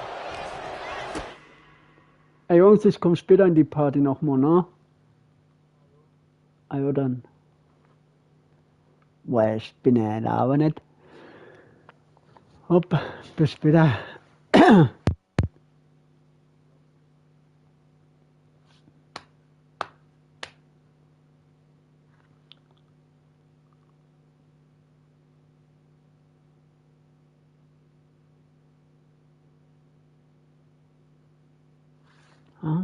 Jetzt hat. Guten Tag. Nix Barriere. Ja klar, Chef fleißig WWE, mach grad so das,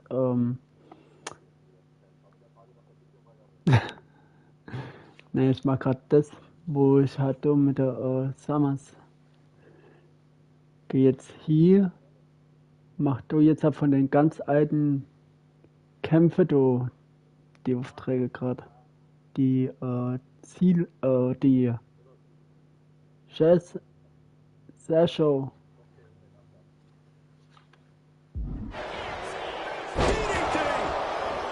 And he goes for the pin. Stops the ref count before 2. He's still in this.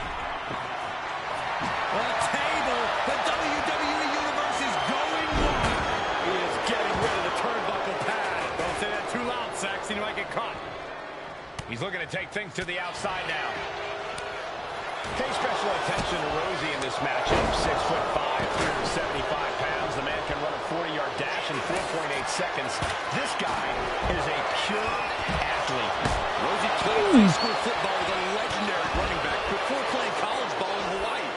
Imagine being pancaked by the force Rosie brings. Nicely done. Inverted scoop slam. Let's hope this thing doesn't get any closer to us. Hoping's a good start, but we might be better off just backing up now. And Rosie took a well-placed hit there. Razor doing what he can to protect his territory. And he tosses it back in now. He's heading to the top turnbuckle. Diving headbutt. Someone get the spatula. We have a human being to scrape up. Oh, he flips that around. Rosie and Jamal tell their victims that they will feel the 3-minute warning. What does that mean, Corey?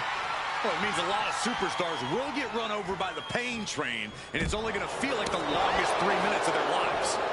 When you're as big and strong as Rosie and Jamal, that's how quickly it can be over. Oh, my gosh! At this stage, he's endured plenty of big attacks. And this is a classic Extreme Rules game. From the top! And completely missed the mark. That didn't look good at all. Our ringside doctor's on hand if needed.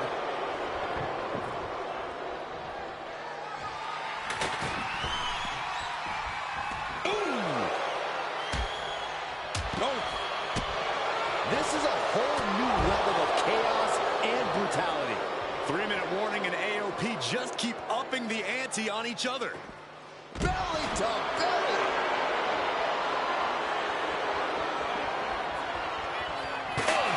Boah, das ist so behindert gemacht, ey. Caught square by the haymaker. The adrenaline is pumping, and the WWE Universe is on his side. And here he is, heading back into the ring.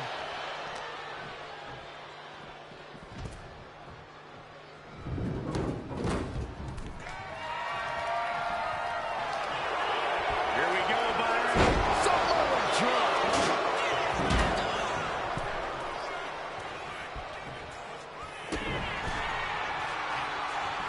Pump handle locked in. Death Valley driver. That's it. 3-minute warning are done. 2. High kicked out. It was almost all over. Almost a 3 count. Talk about a crowd. The next big move by Ernest. The question is, who has the stamina left to pull it out? How have we not claimed a winner yet? You gotta believe that not wanting to feel the agony of defeat is causing this never surrender attitude.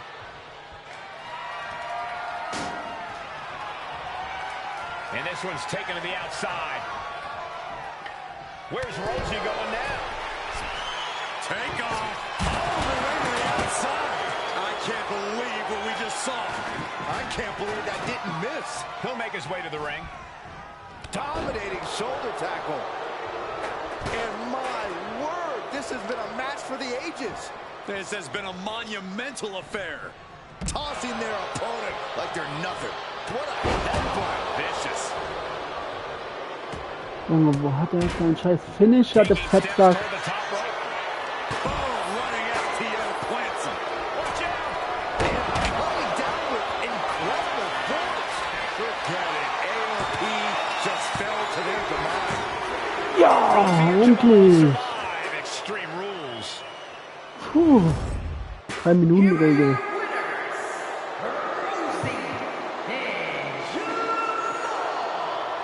Wurde mal Zeit, ey, dass ich das schaffe, ey. Gotta give it up to 3-minute Fucking warning. 1,5 Stunden hänge ich dran. Of the most badass squads we've ever seen. They were the tougher competitors.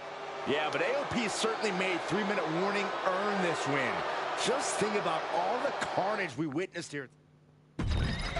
Nächstes Match. We've come to the part of the showcase where we get to talk about Tamina. Ever since walking in WWE, shoulder to shoulder with the Usos, Tamina's alliance with this dynasty has never been in question. I remember watching Monday Night Raw and I seen Tamina debut with my brothers. it was a pretty cool, dynamic, right? Two of my brothers and Tamina. Together, Tamina and the Usos helped each other navigate through a trial-filled first year in WWE, making sure they all survived together. In later years, Tamina has formed alliances with both Naomi and Nia Jax, honoring this family's connection. While Tamina has looked to create her own name in the industry, she has never missed a chance to acknowledge her place in this family either. Trained by Arthur Jo, Tamina war einer von the den Wild Samoa. Samoans, Tamina was instilled with the same instincts that have carried each member of this family to wrestling glory. Her in-ring approach is similar to many in the Achso, naja, bloodline. Jax ist ja Samoa, genauso wie High-impact attacks Tamina. and smothering holds.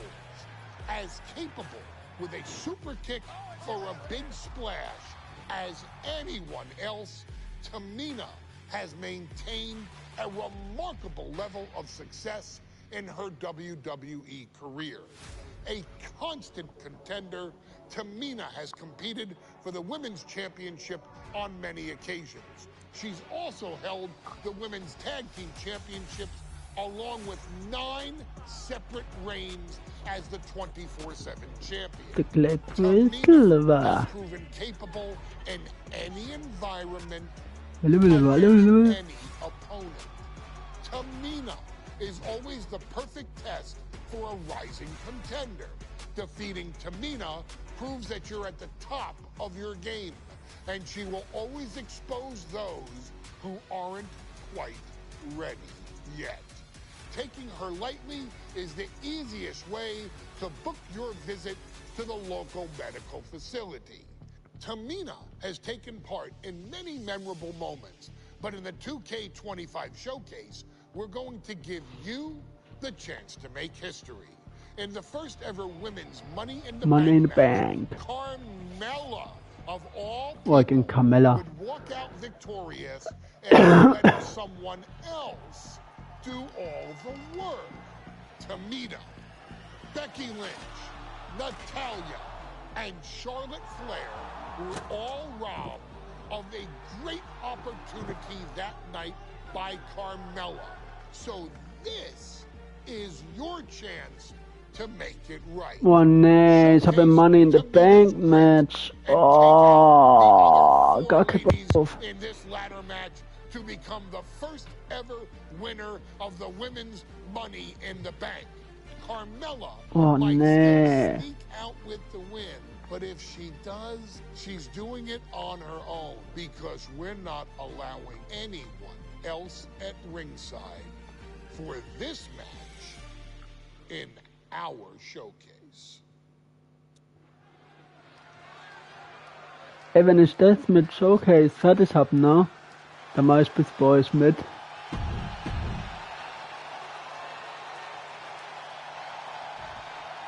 Charlotte. And Byron, Becky Lynch with the various... There's a big fight coming.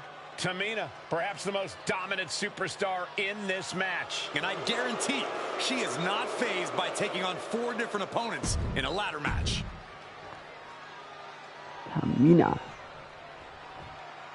Mella is money, and she is as confident as ever.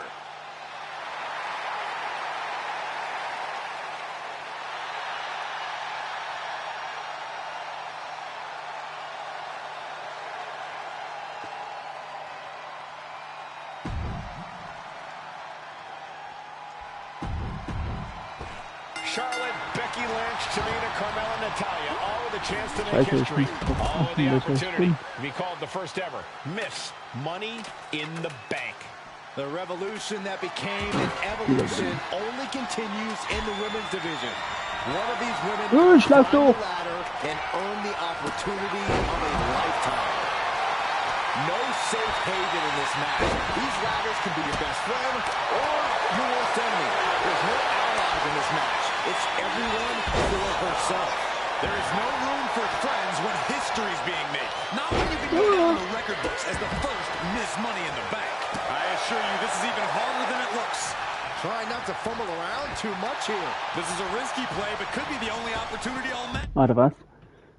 Führe erfolgreiche Angriffe oder Sprünge gegen Gegner aus, um die Chancen. Chill mal bitte, ganz kurz.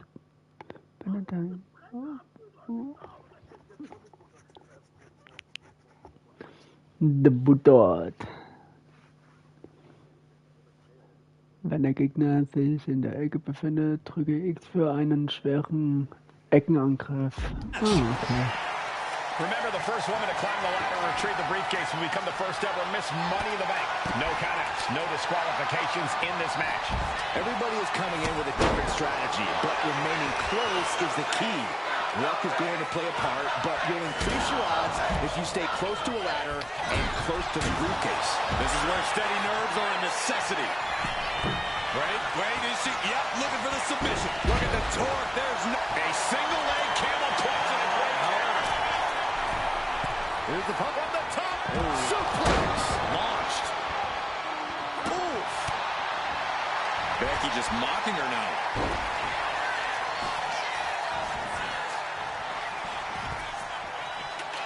She keeps on talking, but is she actually going to deliver? I think she just really felt that one. Natalia bekämpft Kopfbäder And enjoyed it. Mudhole stomping. That was a showing of control and aggression. Something they'll want to keep up. Oh, bin ich los vom Lesen. Da steht zwingend Becky in die Ringe. And looking at the playing field, the majority of these women love to utilize their submission offense to put opponents away. Tapping someone out won't win this match, but these women should not shy away from using the biggest weapons in their arsenal. We've heard Becky say she was going to rip arms off tonight. You can't exactly climb a ladder with no arms. Kick to the cranium of their opponent. That's going to be a moment you want to forget very soon. And she's beginning to look a little weary. Big headbutt to the guts.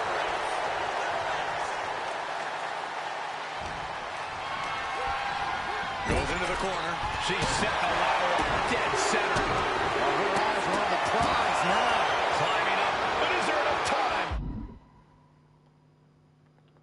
to go for the win? Tamina not caring that Becky's a fan favorite. The crowd's adulation is meaningless. All that matters is the contract suspended above the ring. Tamina's been showing so much dominance in this match. Any opening could be the opening. You just have to go for it. Is there anyone more intimidating in this group than Tamina and Charlotte? Crossbody to the floor. Went straight to the outside and landed right on the target. A textbook example of high risk, high reward right there. She's struggling and looking like an easy target. Step through, here it comes. Figure four locked in. Submission is in. Is she going to be able to get out of this? She tried to reverse the pressure. She does. And now she's out. And she's coming back to the ring. Flair delivering the chop. Natural selection. The Queen has put an opponent in the dirt, and now the ladder to her throne awaits. A steel chair? Something we all know can be a devastating weapon. Three second-generation superstars competing in this match. Carmella, Charlotte, and Tamina. And Natalia, of course, a third-generation superstar. Women bred for these kind of moments. Any of these women will add a significant chapter to her legacy if she can become the first Miss Money in the Bank. Maybe this isn't a good position to go for it. Yeah, certainly seems to be having trouble up there. Every second up there is allowing the opposition to recover. Better hurry. And brings the ladder to the middle of the ring. Perfect setup, Cole, but the job's only half done. Money in the Bank briefcase still hanging high. This is what it's all about. The opportunity of a lifetime. What are you willing to do? sacrifice to be the first Miss Money in the Bank. The crowd is going absolutely crazy right now. They know this could be it. Alter, Carmella ist eine kleine Schlampe, Alter. Was verstecke?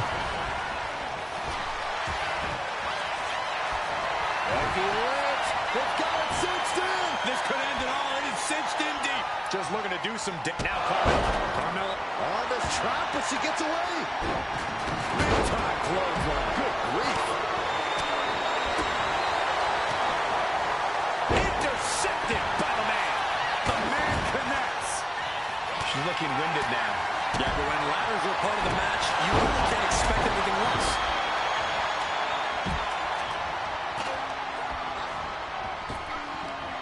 Down the hard way.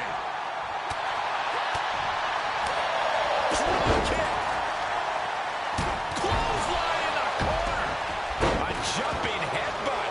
She's choosing to leave the ring now.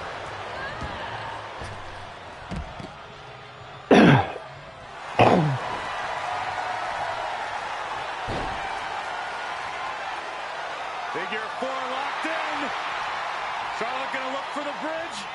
And she breaks her own submission hold. We don't see that often.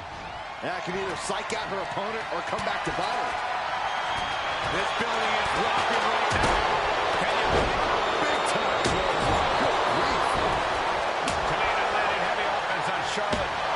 Charlotte thought tonight would be an ascension to her throne. Tamina's here to ruin that dream. Oh!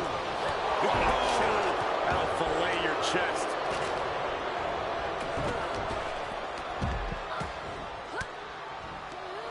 Oh, she was ready with the counter. Devastating elbow. Manhandle slam.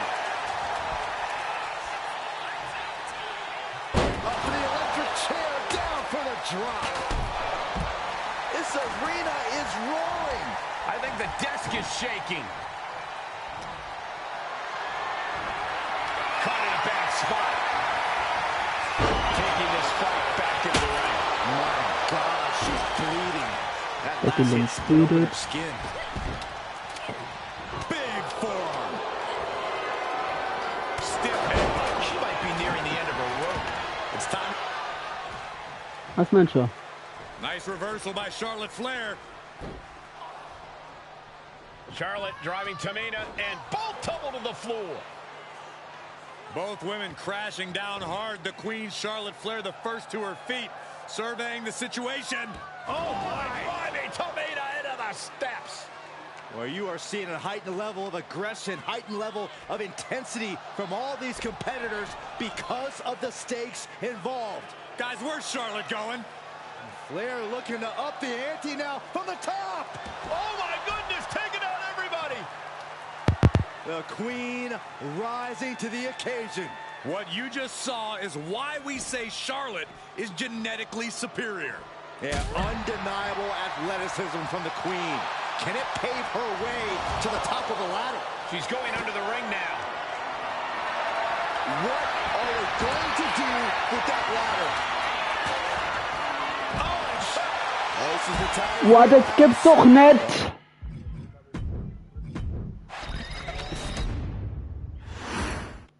Charlotte, Becky Lynch, Tamina, Carmella, Natalya, all with a chance to make history.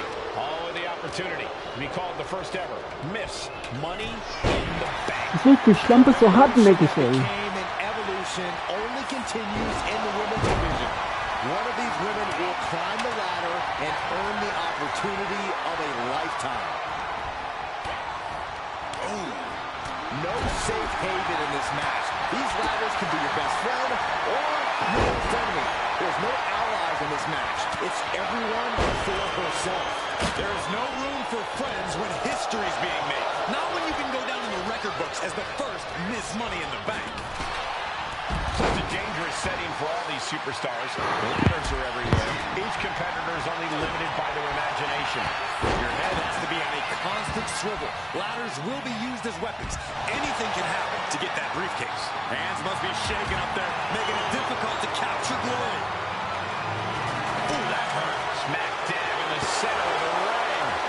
Perfect placement. Steel chair to the temple. Any one of considerable damage, but I don't think he can come back from this many. Seems to be struggling a bit up there. Yeah. There it is, Byron. Oh, slip through and escape. That was pretty. Tossed back into the ring. Clearing off the announce table. This can't be good.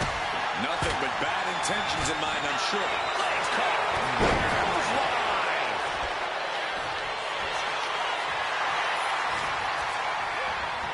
Getting her set up for something in the corner.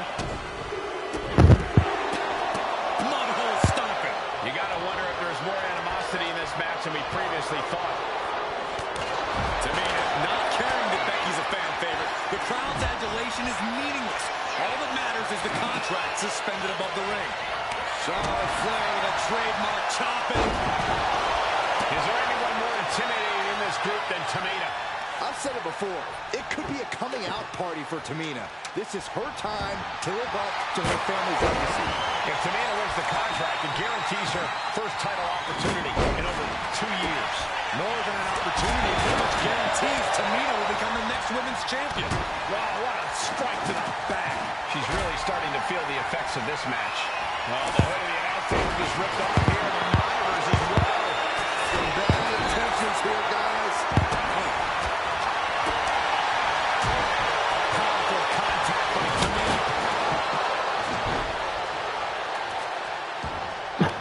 And she's returning fire. 3 second-generation superstars competing in this match. Charlotte and Tamina. And Natalia, of course, a third-generation superstar. Women bred for these kind of moments. Any of these women will add a significant chapter to her legacy if she can become the first Miss Money in the Bank. Money in the Bank briefcase still hanging high. This is what it's all about. The opportunity of a lifetime. What are you willing to do? How much can you sacrifice to be the first Miss Money in the Bank? This could be the beginning of the end. Uh-oh. Sharpshooter applied. It's got to be a matter of seconds before we... Letting go of her hold here. Maybe she thinks enough damage has been done. And looking at the playing field, the majority of these women love to utilize their submission offense to put opponents away. Tapping someone out won't win this match, but these women should not shy away from using the biggest weapons in their ocean. We've heard Becky say she was going to rip arms off tonight. You can't exactly climb a ladder with no arms. History on the line. Guaranteed championship opportunity. Nothing but carnage happening in this one. 5 women fighting for their key to destiny. Willing to go through hell for it. Big boom by Charlotte. Boom. Haymaker connects. Oh, man, right to the esophagus. She's had it in the ring. Countouts are not a factor for her. Oh, that's going to sting.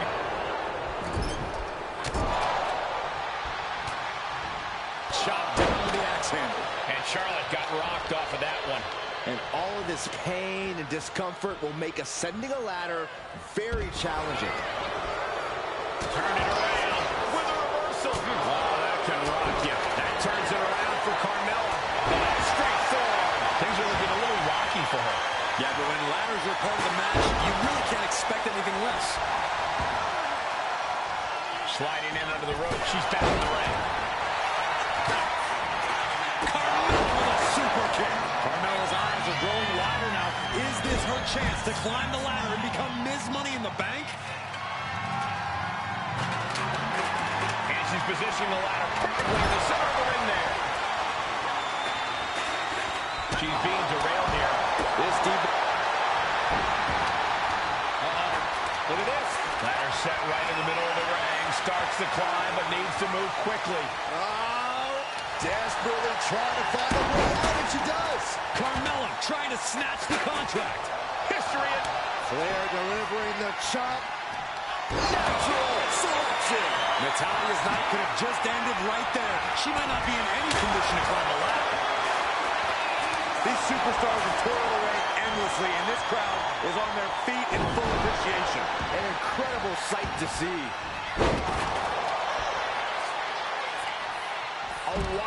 look at her eyes. Driven down face first.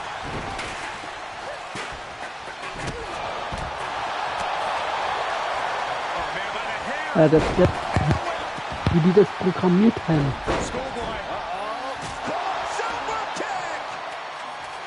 Dass alle immer nur auf eingehen dann. And the damage is just going to keep on coming if you can't find the defense for this. Carmella is lasered in. Let's go, Mella. She knew how to evade that. Oh, elbow the knee. Hyperextend your leg. The entire WWE Universe is on their feet.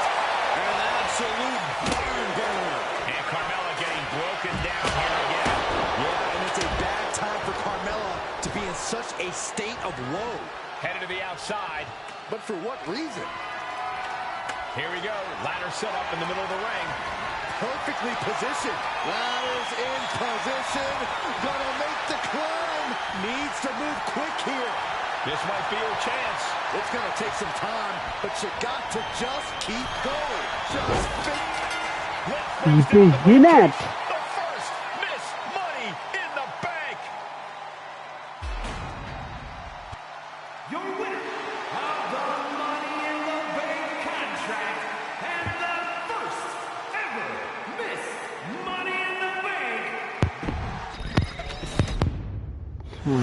Schaut auf 7 Belohnungen frei, wenn ich gewinne. Carmella and Natalya, all with a chance to make history. All with the opportunity to be called the first ever Miss Money in the Bank.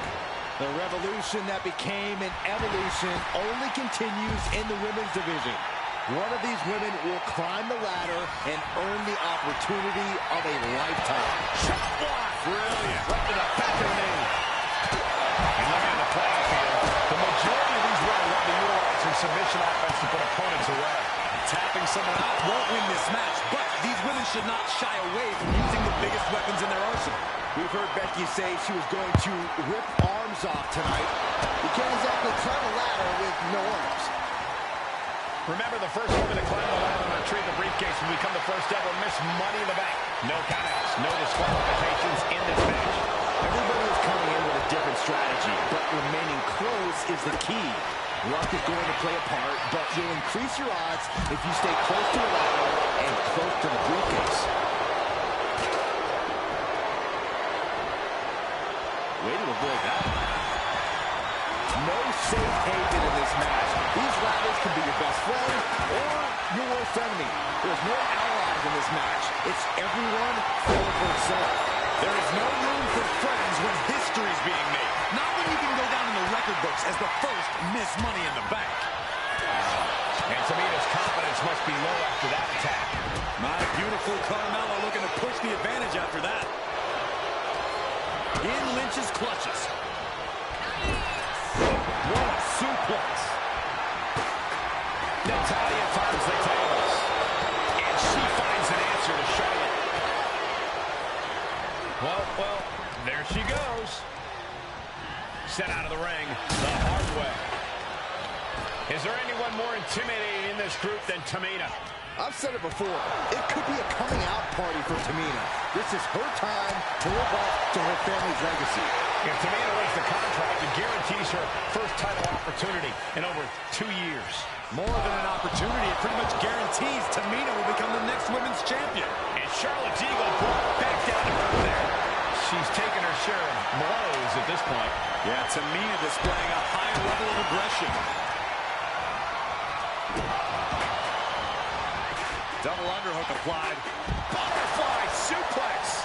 These superstars are ready to take this fight wherever it wants to go, even right into the announcer's area. Straight jacket locked in. Big time clothesline. Good grief. 3 second-generation superstars competing in this match. Carmella, Charlotte, and Tamina. And Natalya, of course, a third-generation superstar. Women bred for these kind of moments. Any of these women will add a significant chapter to her legacy if she Vor der becomes draußen, Mensch. Money in the Bank.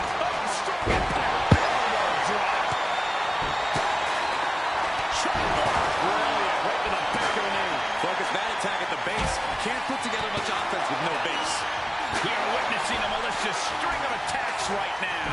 Neck breaker. Becky experiencing firsthand just what kind of a challenge this was going to be. Lächerlich, die Schlampe. Suplex. The contract that can change. Oh, she's Natalia's wheelhouse. The Hart family legacy lives on. Sharpshooter applied. And this is just to send a message. And the agony has no reason to end as we see her tapping out in pain. What the? Why? She could have got her. Using the elbow as a weapon. And Natalya dodges there. Lands the elbow.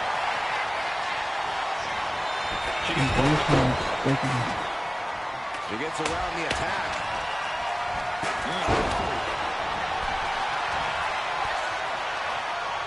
Now Natalya sent to the outside with authority.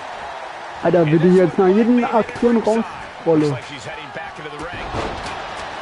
Money in the bank briefcase still hanging high. This is what it's all about. The opportunity of a lifetime. What are you willing to do? How much can you sacrifice to be the first Miss Money in the Bank? She's reaching up and Blast off. Able to slip away. Boom! Ooh!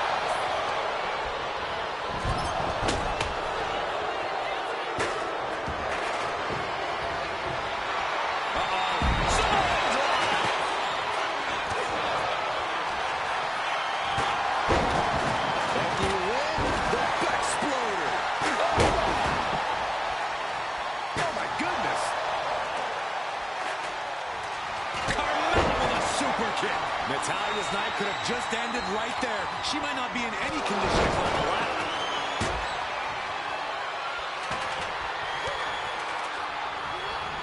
sent right into the corner. Gentlemen, this is what I believe we refer to as unloading. Tamina not caring that Becky's a fan favorite. The crowd's adulation is meaningless. All that matters is the contract suspended above the ring. Nice reversal by Charlotte Flair. Charlotte driving Tamina, and both tumble to the floor. Both women crashing down hard. The Queen, Charlotte Flair, the first to her feet, surveying the situation. Oh, my, Tamina into the steps. Well, you are seeing a heightened level of aggression, heightened level of intensity from all these competitors because of the stakes involved. Guys, where's Charlotte going? Flair looking to up the ante now from the top. Oh, my goodness, taking out everybody. The Queen rising to the occasion. What you just saw is why we say Charlotte is genetically superior. Yeah, undeniable athleticism from the Queen. Can it pave her way to the top of the ladder? Oh, straight forearm. And she's only taking more damage at this stage. From the apron. Now bringing the fight back into the ring. Super kick. Ouch. Look at this. She's going for her destiny, guys. But she better hurry. She doesn't have... Oh, was muss ich denn da machen?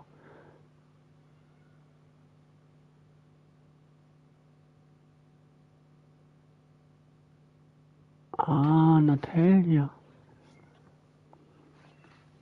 Oh, super. Ich dachte die ganze Zeit weg. Natalia. Charlotte, Becky Lynch, Tamina, Carmella, Natalya, all with a chance to make history. All with the opportunity to be called the first ever Miss Money in the Bank. The revolution that became an evolution only continues in the women's division. One of these women will climb the ladder and earn the opportunity of a lifetime. No safe haven in this match. These ladders can be your best friend or your worst enemy. There's no allies in this match. It's everyone for herself. There is no room for friends when history is being made. Not when you can go down in the record books as the first Miss Money in the Bank. All eyes are glued high above the ring. Remember, the first woman to climb the ladder and retrieve the briefcase will become the first ever Miss Money in the Bank. No countouts, no disqualifications in this match. Everybody is coming in with a different strategy, but remaining close is the key. Luck is going to play a part, but you'll increase your odds if you stay close to the ladder and close to the briefcase. And she's making her way to the top rope here. 3 superstars competing in this match. Carmella, Charlotte, and Tamina. And Natalya, of course, a third-generation superstar. Women bred for these kind of moments. Any of these women will add a significant chapter to her legacy if she can become the first Miss Money in the Bank. Big-time clothesline. Good grief. The patience of Charlotte being tested there. But as we know, she can get mean real quick. Yeah, Becky delivering the pain. Bang!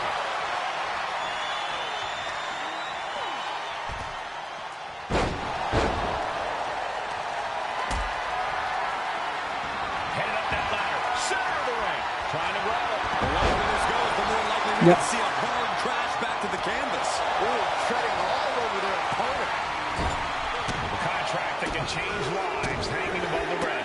Probably the most profitable opportunity in our sport. 15 out of 17 superstars have successfully cashed in the Money in the Bank contract. A surprise cash-in has only failed once, and the other failed cash-in was alerted to a week in advance. You are almost certain to become the next SmackDown Women's Champion if you grab the contract tonight. Really thinking a steel chair is what's needed right about now. Powerful contact by Tamina. She's starting to feel the effects of that offense. Yeah, Tamina just inflicted as much pain as possible and enjoyed it. And looking at the playing field, the majority of these women love to utilize their submission offense to put opponents away.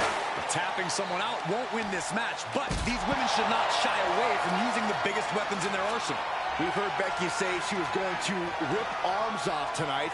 You can't exactly climb a ladder with no arms.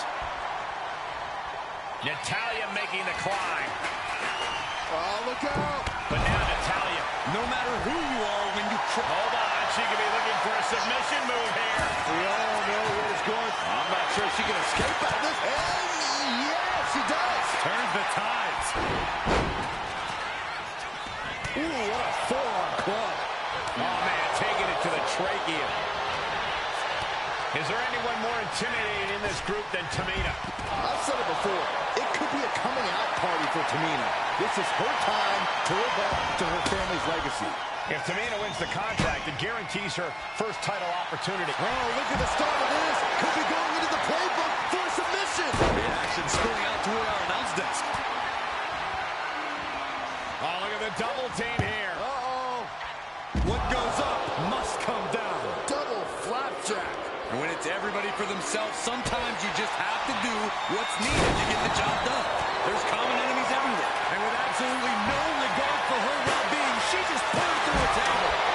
Complete and utter chaos in this women's matchup. Climbing up, but is there enough time to go for the win? Nice reversal by Charlotte Was ist denn, Flair. Milo? Was ist denn, du Gestärter? Charlotte driving Was ist Tamina denn? and both tumble to the floor. Du hässliches Vieh. Both women crashing down hard. The Queen, Charlotte Flair, the first to her feet, surveying the situation. Oh, my blimey, Tamina into the steps. Well, you are seeing a heightened level of aggression, heightened level of intensity from all these competitors. What you just saw is why we say Charlotte is genetically superior. And undeniable athleticism from the Queen.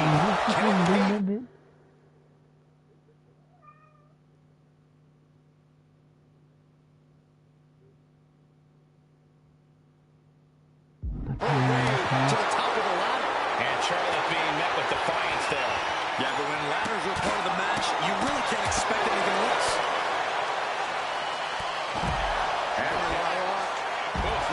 Geh doch unverblüffig. This could be the beginning of the end. Oh, Junge, du Dreckschlampe, Alter. Zu dumm für aufzustehen, Alter. Charlotte, Becky Lynch, Tamina, Carmella, Natalya, all with a chance to make history. All with the opportunity to be called the first ever Miss Money in the Bank. The revolution that became an evolution only continues in the women's division. One of these women will climb the ladder and earn the opportunity of a lifetime. Remember, the first woman to climb the ladder and retrieve the briefcase will become the first ever Miss Money in the Bank. No countouts, no disqualifications in this match. Everybody is coming in with a different strategy, but remaining close is the key. Luck is going to play a part, but you'll increase your odds if you stay close to a ladder and close to the briefcase. The contract that can change lives. Das ist so lächerlich, jetzt wird ja eine Mann gezeigt. Submission being applied. Ooh, what a forearm club. Oh, one boot is all it took to find her escape. Action now spilling to the ringside area in front of us here. Big time clothesline. Good grief. The lariat.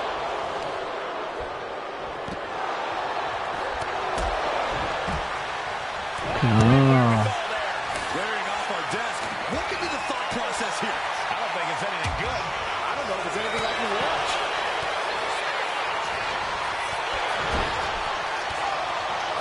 And looking at the playing field, the majority of these women love to utilize their submission offense to put opponents away. Tapping someone out won't win this match, but these women should not shy away from using the biggest weapons in their arsenal. We've heard Becky say she was going to rip arms off tonight. You can't exactly climb a ladder with no arms. That was a thank you shot to the so-called benevolent queen. Yeah, Tamina just inflicted as much pain as possible and enjoyed it. Lächerlich. Straight to the knee. About to be the proverbial one-legged man in the you-know-what kicking contest. You have to question what kind of mental intent is behind a powerbomb with that much force. Point of the elbow finds the mark. And now here's Carmella. Carmella's tangled up. Double underhook suplex. Ja, die hat 2 Schläge an mir an den Beinen und ein bisschen gelb. I've said it before. It could be a coming out party for Tamina. This is her time to live up to her family's legacy. If Tamina wins the contract, it guarantees her first title opportunity in over 2 years. More than an opportunity, it pretty much guarantees Tamina will become the next women's champion. Slow and steady won't win the race in this situation. Counters on top of counters, and these opponents are at an impasse. Several reversals, neither superstar able to penetrate their opponent's defense. Money in the Bank briefcase, still hanging high. This is what it's all about. The opportunity of a lifetime. What are you willing to do? How much can you sacrifice to be the first Miss Money in the Bank? 3 second-generation superstars competing in this match. Carmella, Charlotte, and Tamina. And Natalya, of course, a third-generation superstar. Women bred for these kind of moments. Any of these women will add a significant chapter to her legacy if she can become the first Miss Money in the Bank. Caught the leg.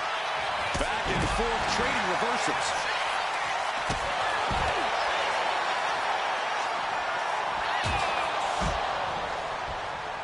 Leaning on the turnbuckle here. Swift answer with the boot.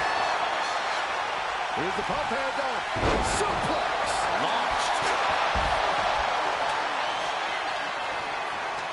Getting the ladder into position here. Picked the perfect spot, too. No safe haven in this match. These ladders can be your best friend or your worst enemy. There's no allies in this match. It's everyone for herself. There is no room for friends when history's being made. Not when you can go down in the record books as the first Miss Money in the Bank. Looks like scaling the ladder was the Whip brings down the Adel. briefcase. The first Miss Money in the Bank. Your winner of the Money in the Bank contract and the first Nervig. Wie nervig. Charlotte, Becky Lynch, Tamina, Carmella, Natalya, all with a chance to make history. All with the opportunity to be called the first ever Miss Money in the Bank. The revolution that became an evolution only continues in the women's division. One of these women will climb the ladder and earn the opportunity of a lifetime. And looking at the playing field, the majority of these women love to utilize their submission offense to put opponents away. Tapping someone out won't win this match, but these women should not shy away from using the biggest weapons in their arsenal. We've heard Becky say she was going to rip arms off tonight. You can't exactly climb a ladder with no arms. Looking for something, anything under the ring. Leading her into the corner now.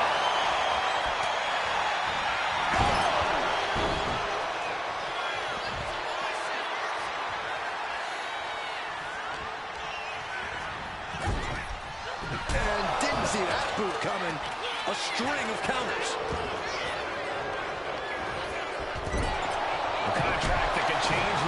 hanging above the ring. Probably the most profitable opportunity in our sport. 15 out of 17 superstars with success. And look at this now. Yes, applying the submission hold. Got the submission, but that's not going to win this match. Cross arm bars in. No. Change of plans. Looking to cripple the leg. Gets lifted into position. A flop jab. Super kick. Good night.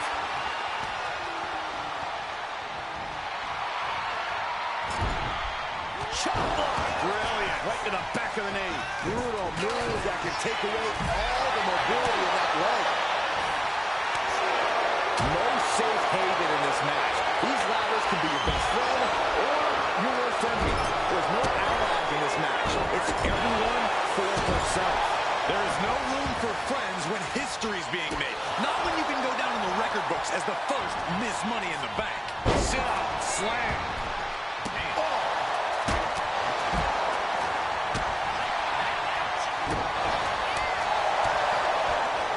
And gets sent right into the corner. Kicks right into the midsection. Opponent dropped in the corner. And Becky there wasn't looking her best when she took that shot. Yeah, Tamina displaying a higher level of aggression. Tamina not caring that Becky's a fan favorite. The crowd's adulation is meaningless. All that matters is the contract suspended above the ring. Tamina's been showing so much dominance in this match. Gets the reversal. What a counter. Is there anyone more intimidating in this group than Tamina? I've said it before. It could be a coming out party for Tamina. This is her time to live up to her family's legacy. If Tamina wins the contract, it guarantees her first title opportunity in over 2 years. More than an opportunity, it pretty much guarantees Tamina will become the next women's champion. Time is your enemy here. I just don't know if there's enough of it to get it down. Is this the right time? Is this the career-making moment? This is so tense. The WWE Universe is waiting with bated breath. Carmella perhaps realizing there that she's not as untouchable as she claims. Yeah, Tamina just inflicted as much pain as possible and enjoyed it. Ladder set right in the middle of the ring. Starts to climb, but needs to move quickly. 3 second-generation superstars competing in this match. Carmella, Charlotte, and Tamina. And Natalya, of course, a third-generation superstar. Women bred for these kind of moments. Any of these women will add a significant chapter to her legacy if she can become the first Miss Money. But it looks like that hook is causing a lot of problems up there. It's going to take some time, but you got to just keep going. The prize is literally there for the taking. Illegal in many sports, but that was used effectively. This could be the beginning of the end. Climbing to the top rope here. Sharpshooter applied. She's trapped in the submit. And look at her giving up. She's quitting, but it doesn't save her from the hold here. Oof. And she just avoided some serious damage. I'm worried our announce table will soon be in the line of fire here. Who cares about the table? What about us? Explorer suplex. And she's positioning the ladder perfectly in the center of the ring there. Here we go. Clean up the announce table. We know what's coming next. This match is getting more chaotic by the second. All eyes are glued high above the ring. She's almost there. Could have been Natalya's night here at Money in the Bank. Have to finish the job now. You have to get it totally unhooked. Look at this. This can't be good. Can't prepare your face for that. Her endurance is really being tested now. All this pain and discomfort will make ascending the ladder very challenging.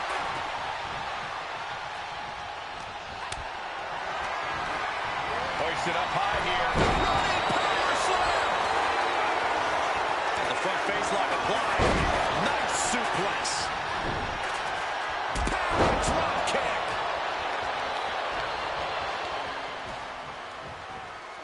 Nice reversal by Charlotte Flair. Charlotte driving Tamina. What you just saw is why we say Charlotte is genetically superior. And undeniable athleticism from the Queen. Can it pave her way to the top of the ladder? Counter from Tamina. A clash of counters, and these superstars think they're hungry. Ladders in position. Gonna make the climb. Tamina getting wrapped up pretty good here. Everything she has been through to this point, she is feeling all of it right now. The longer this goes, the more likely we can see a...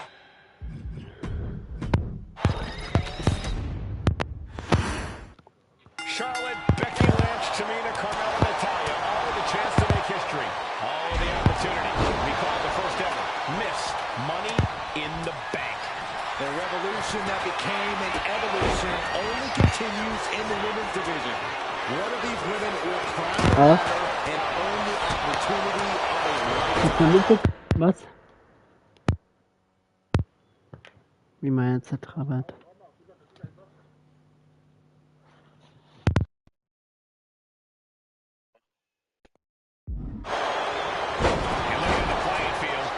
Majority of these women love to utilize their submission offense to put opponents away. Tapping someone out won't win this match, but these women should not shy away from using the biggest weapons in their arsenal. We've heard Becky say she was going to rip arms off tonight. You can't exactly climb a ladder with no arms. Such a dangerous setting for all these superstars. Ladders are everywhere. Each competitor is only limited by their imagination. Your head has to be on a constant swivel. Ladders will be used as weapons. Anything can happen to get that briefcase. Heart has to be pumping right now. Needs to focus and pull it together. Trading counters here. The contract that can change lives hanging above the... Oh, no. She could be caught here. Bad situation for her. Able to shift her weight and escapes. And that was an efficient display of offense with that maneuver. Snap suplex. These are dangerous attacks on their own, but now the damage is exponentially multiplying. Tamina landing heavy offense on Charlotte. Charlotte thought tonight would be an ascension to her throne. Tamina's here to ruin that dream. Ladders in position. Gonna make the climb.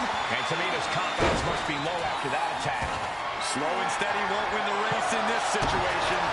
Brutal escape as that maneuver was taking just too long to materialize. 3 second-generation superstars competing in this match. Carmella, Charlotte, and Tamina. And Natalya, of course, a third-generation superstar.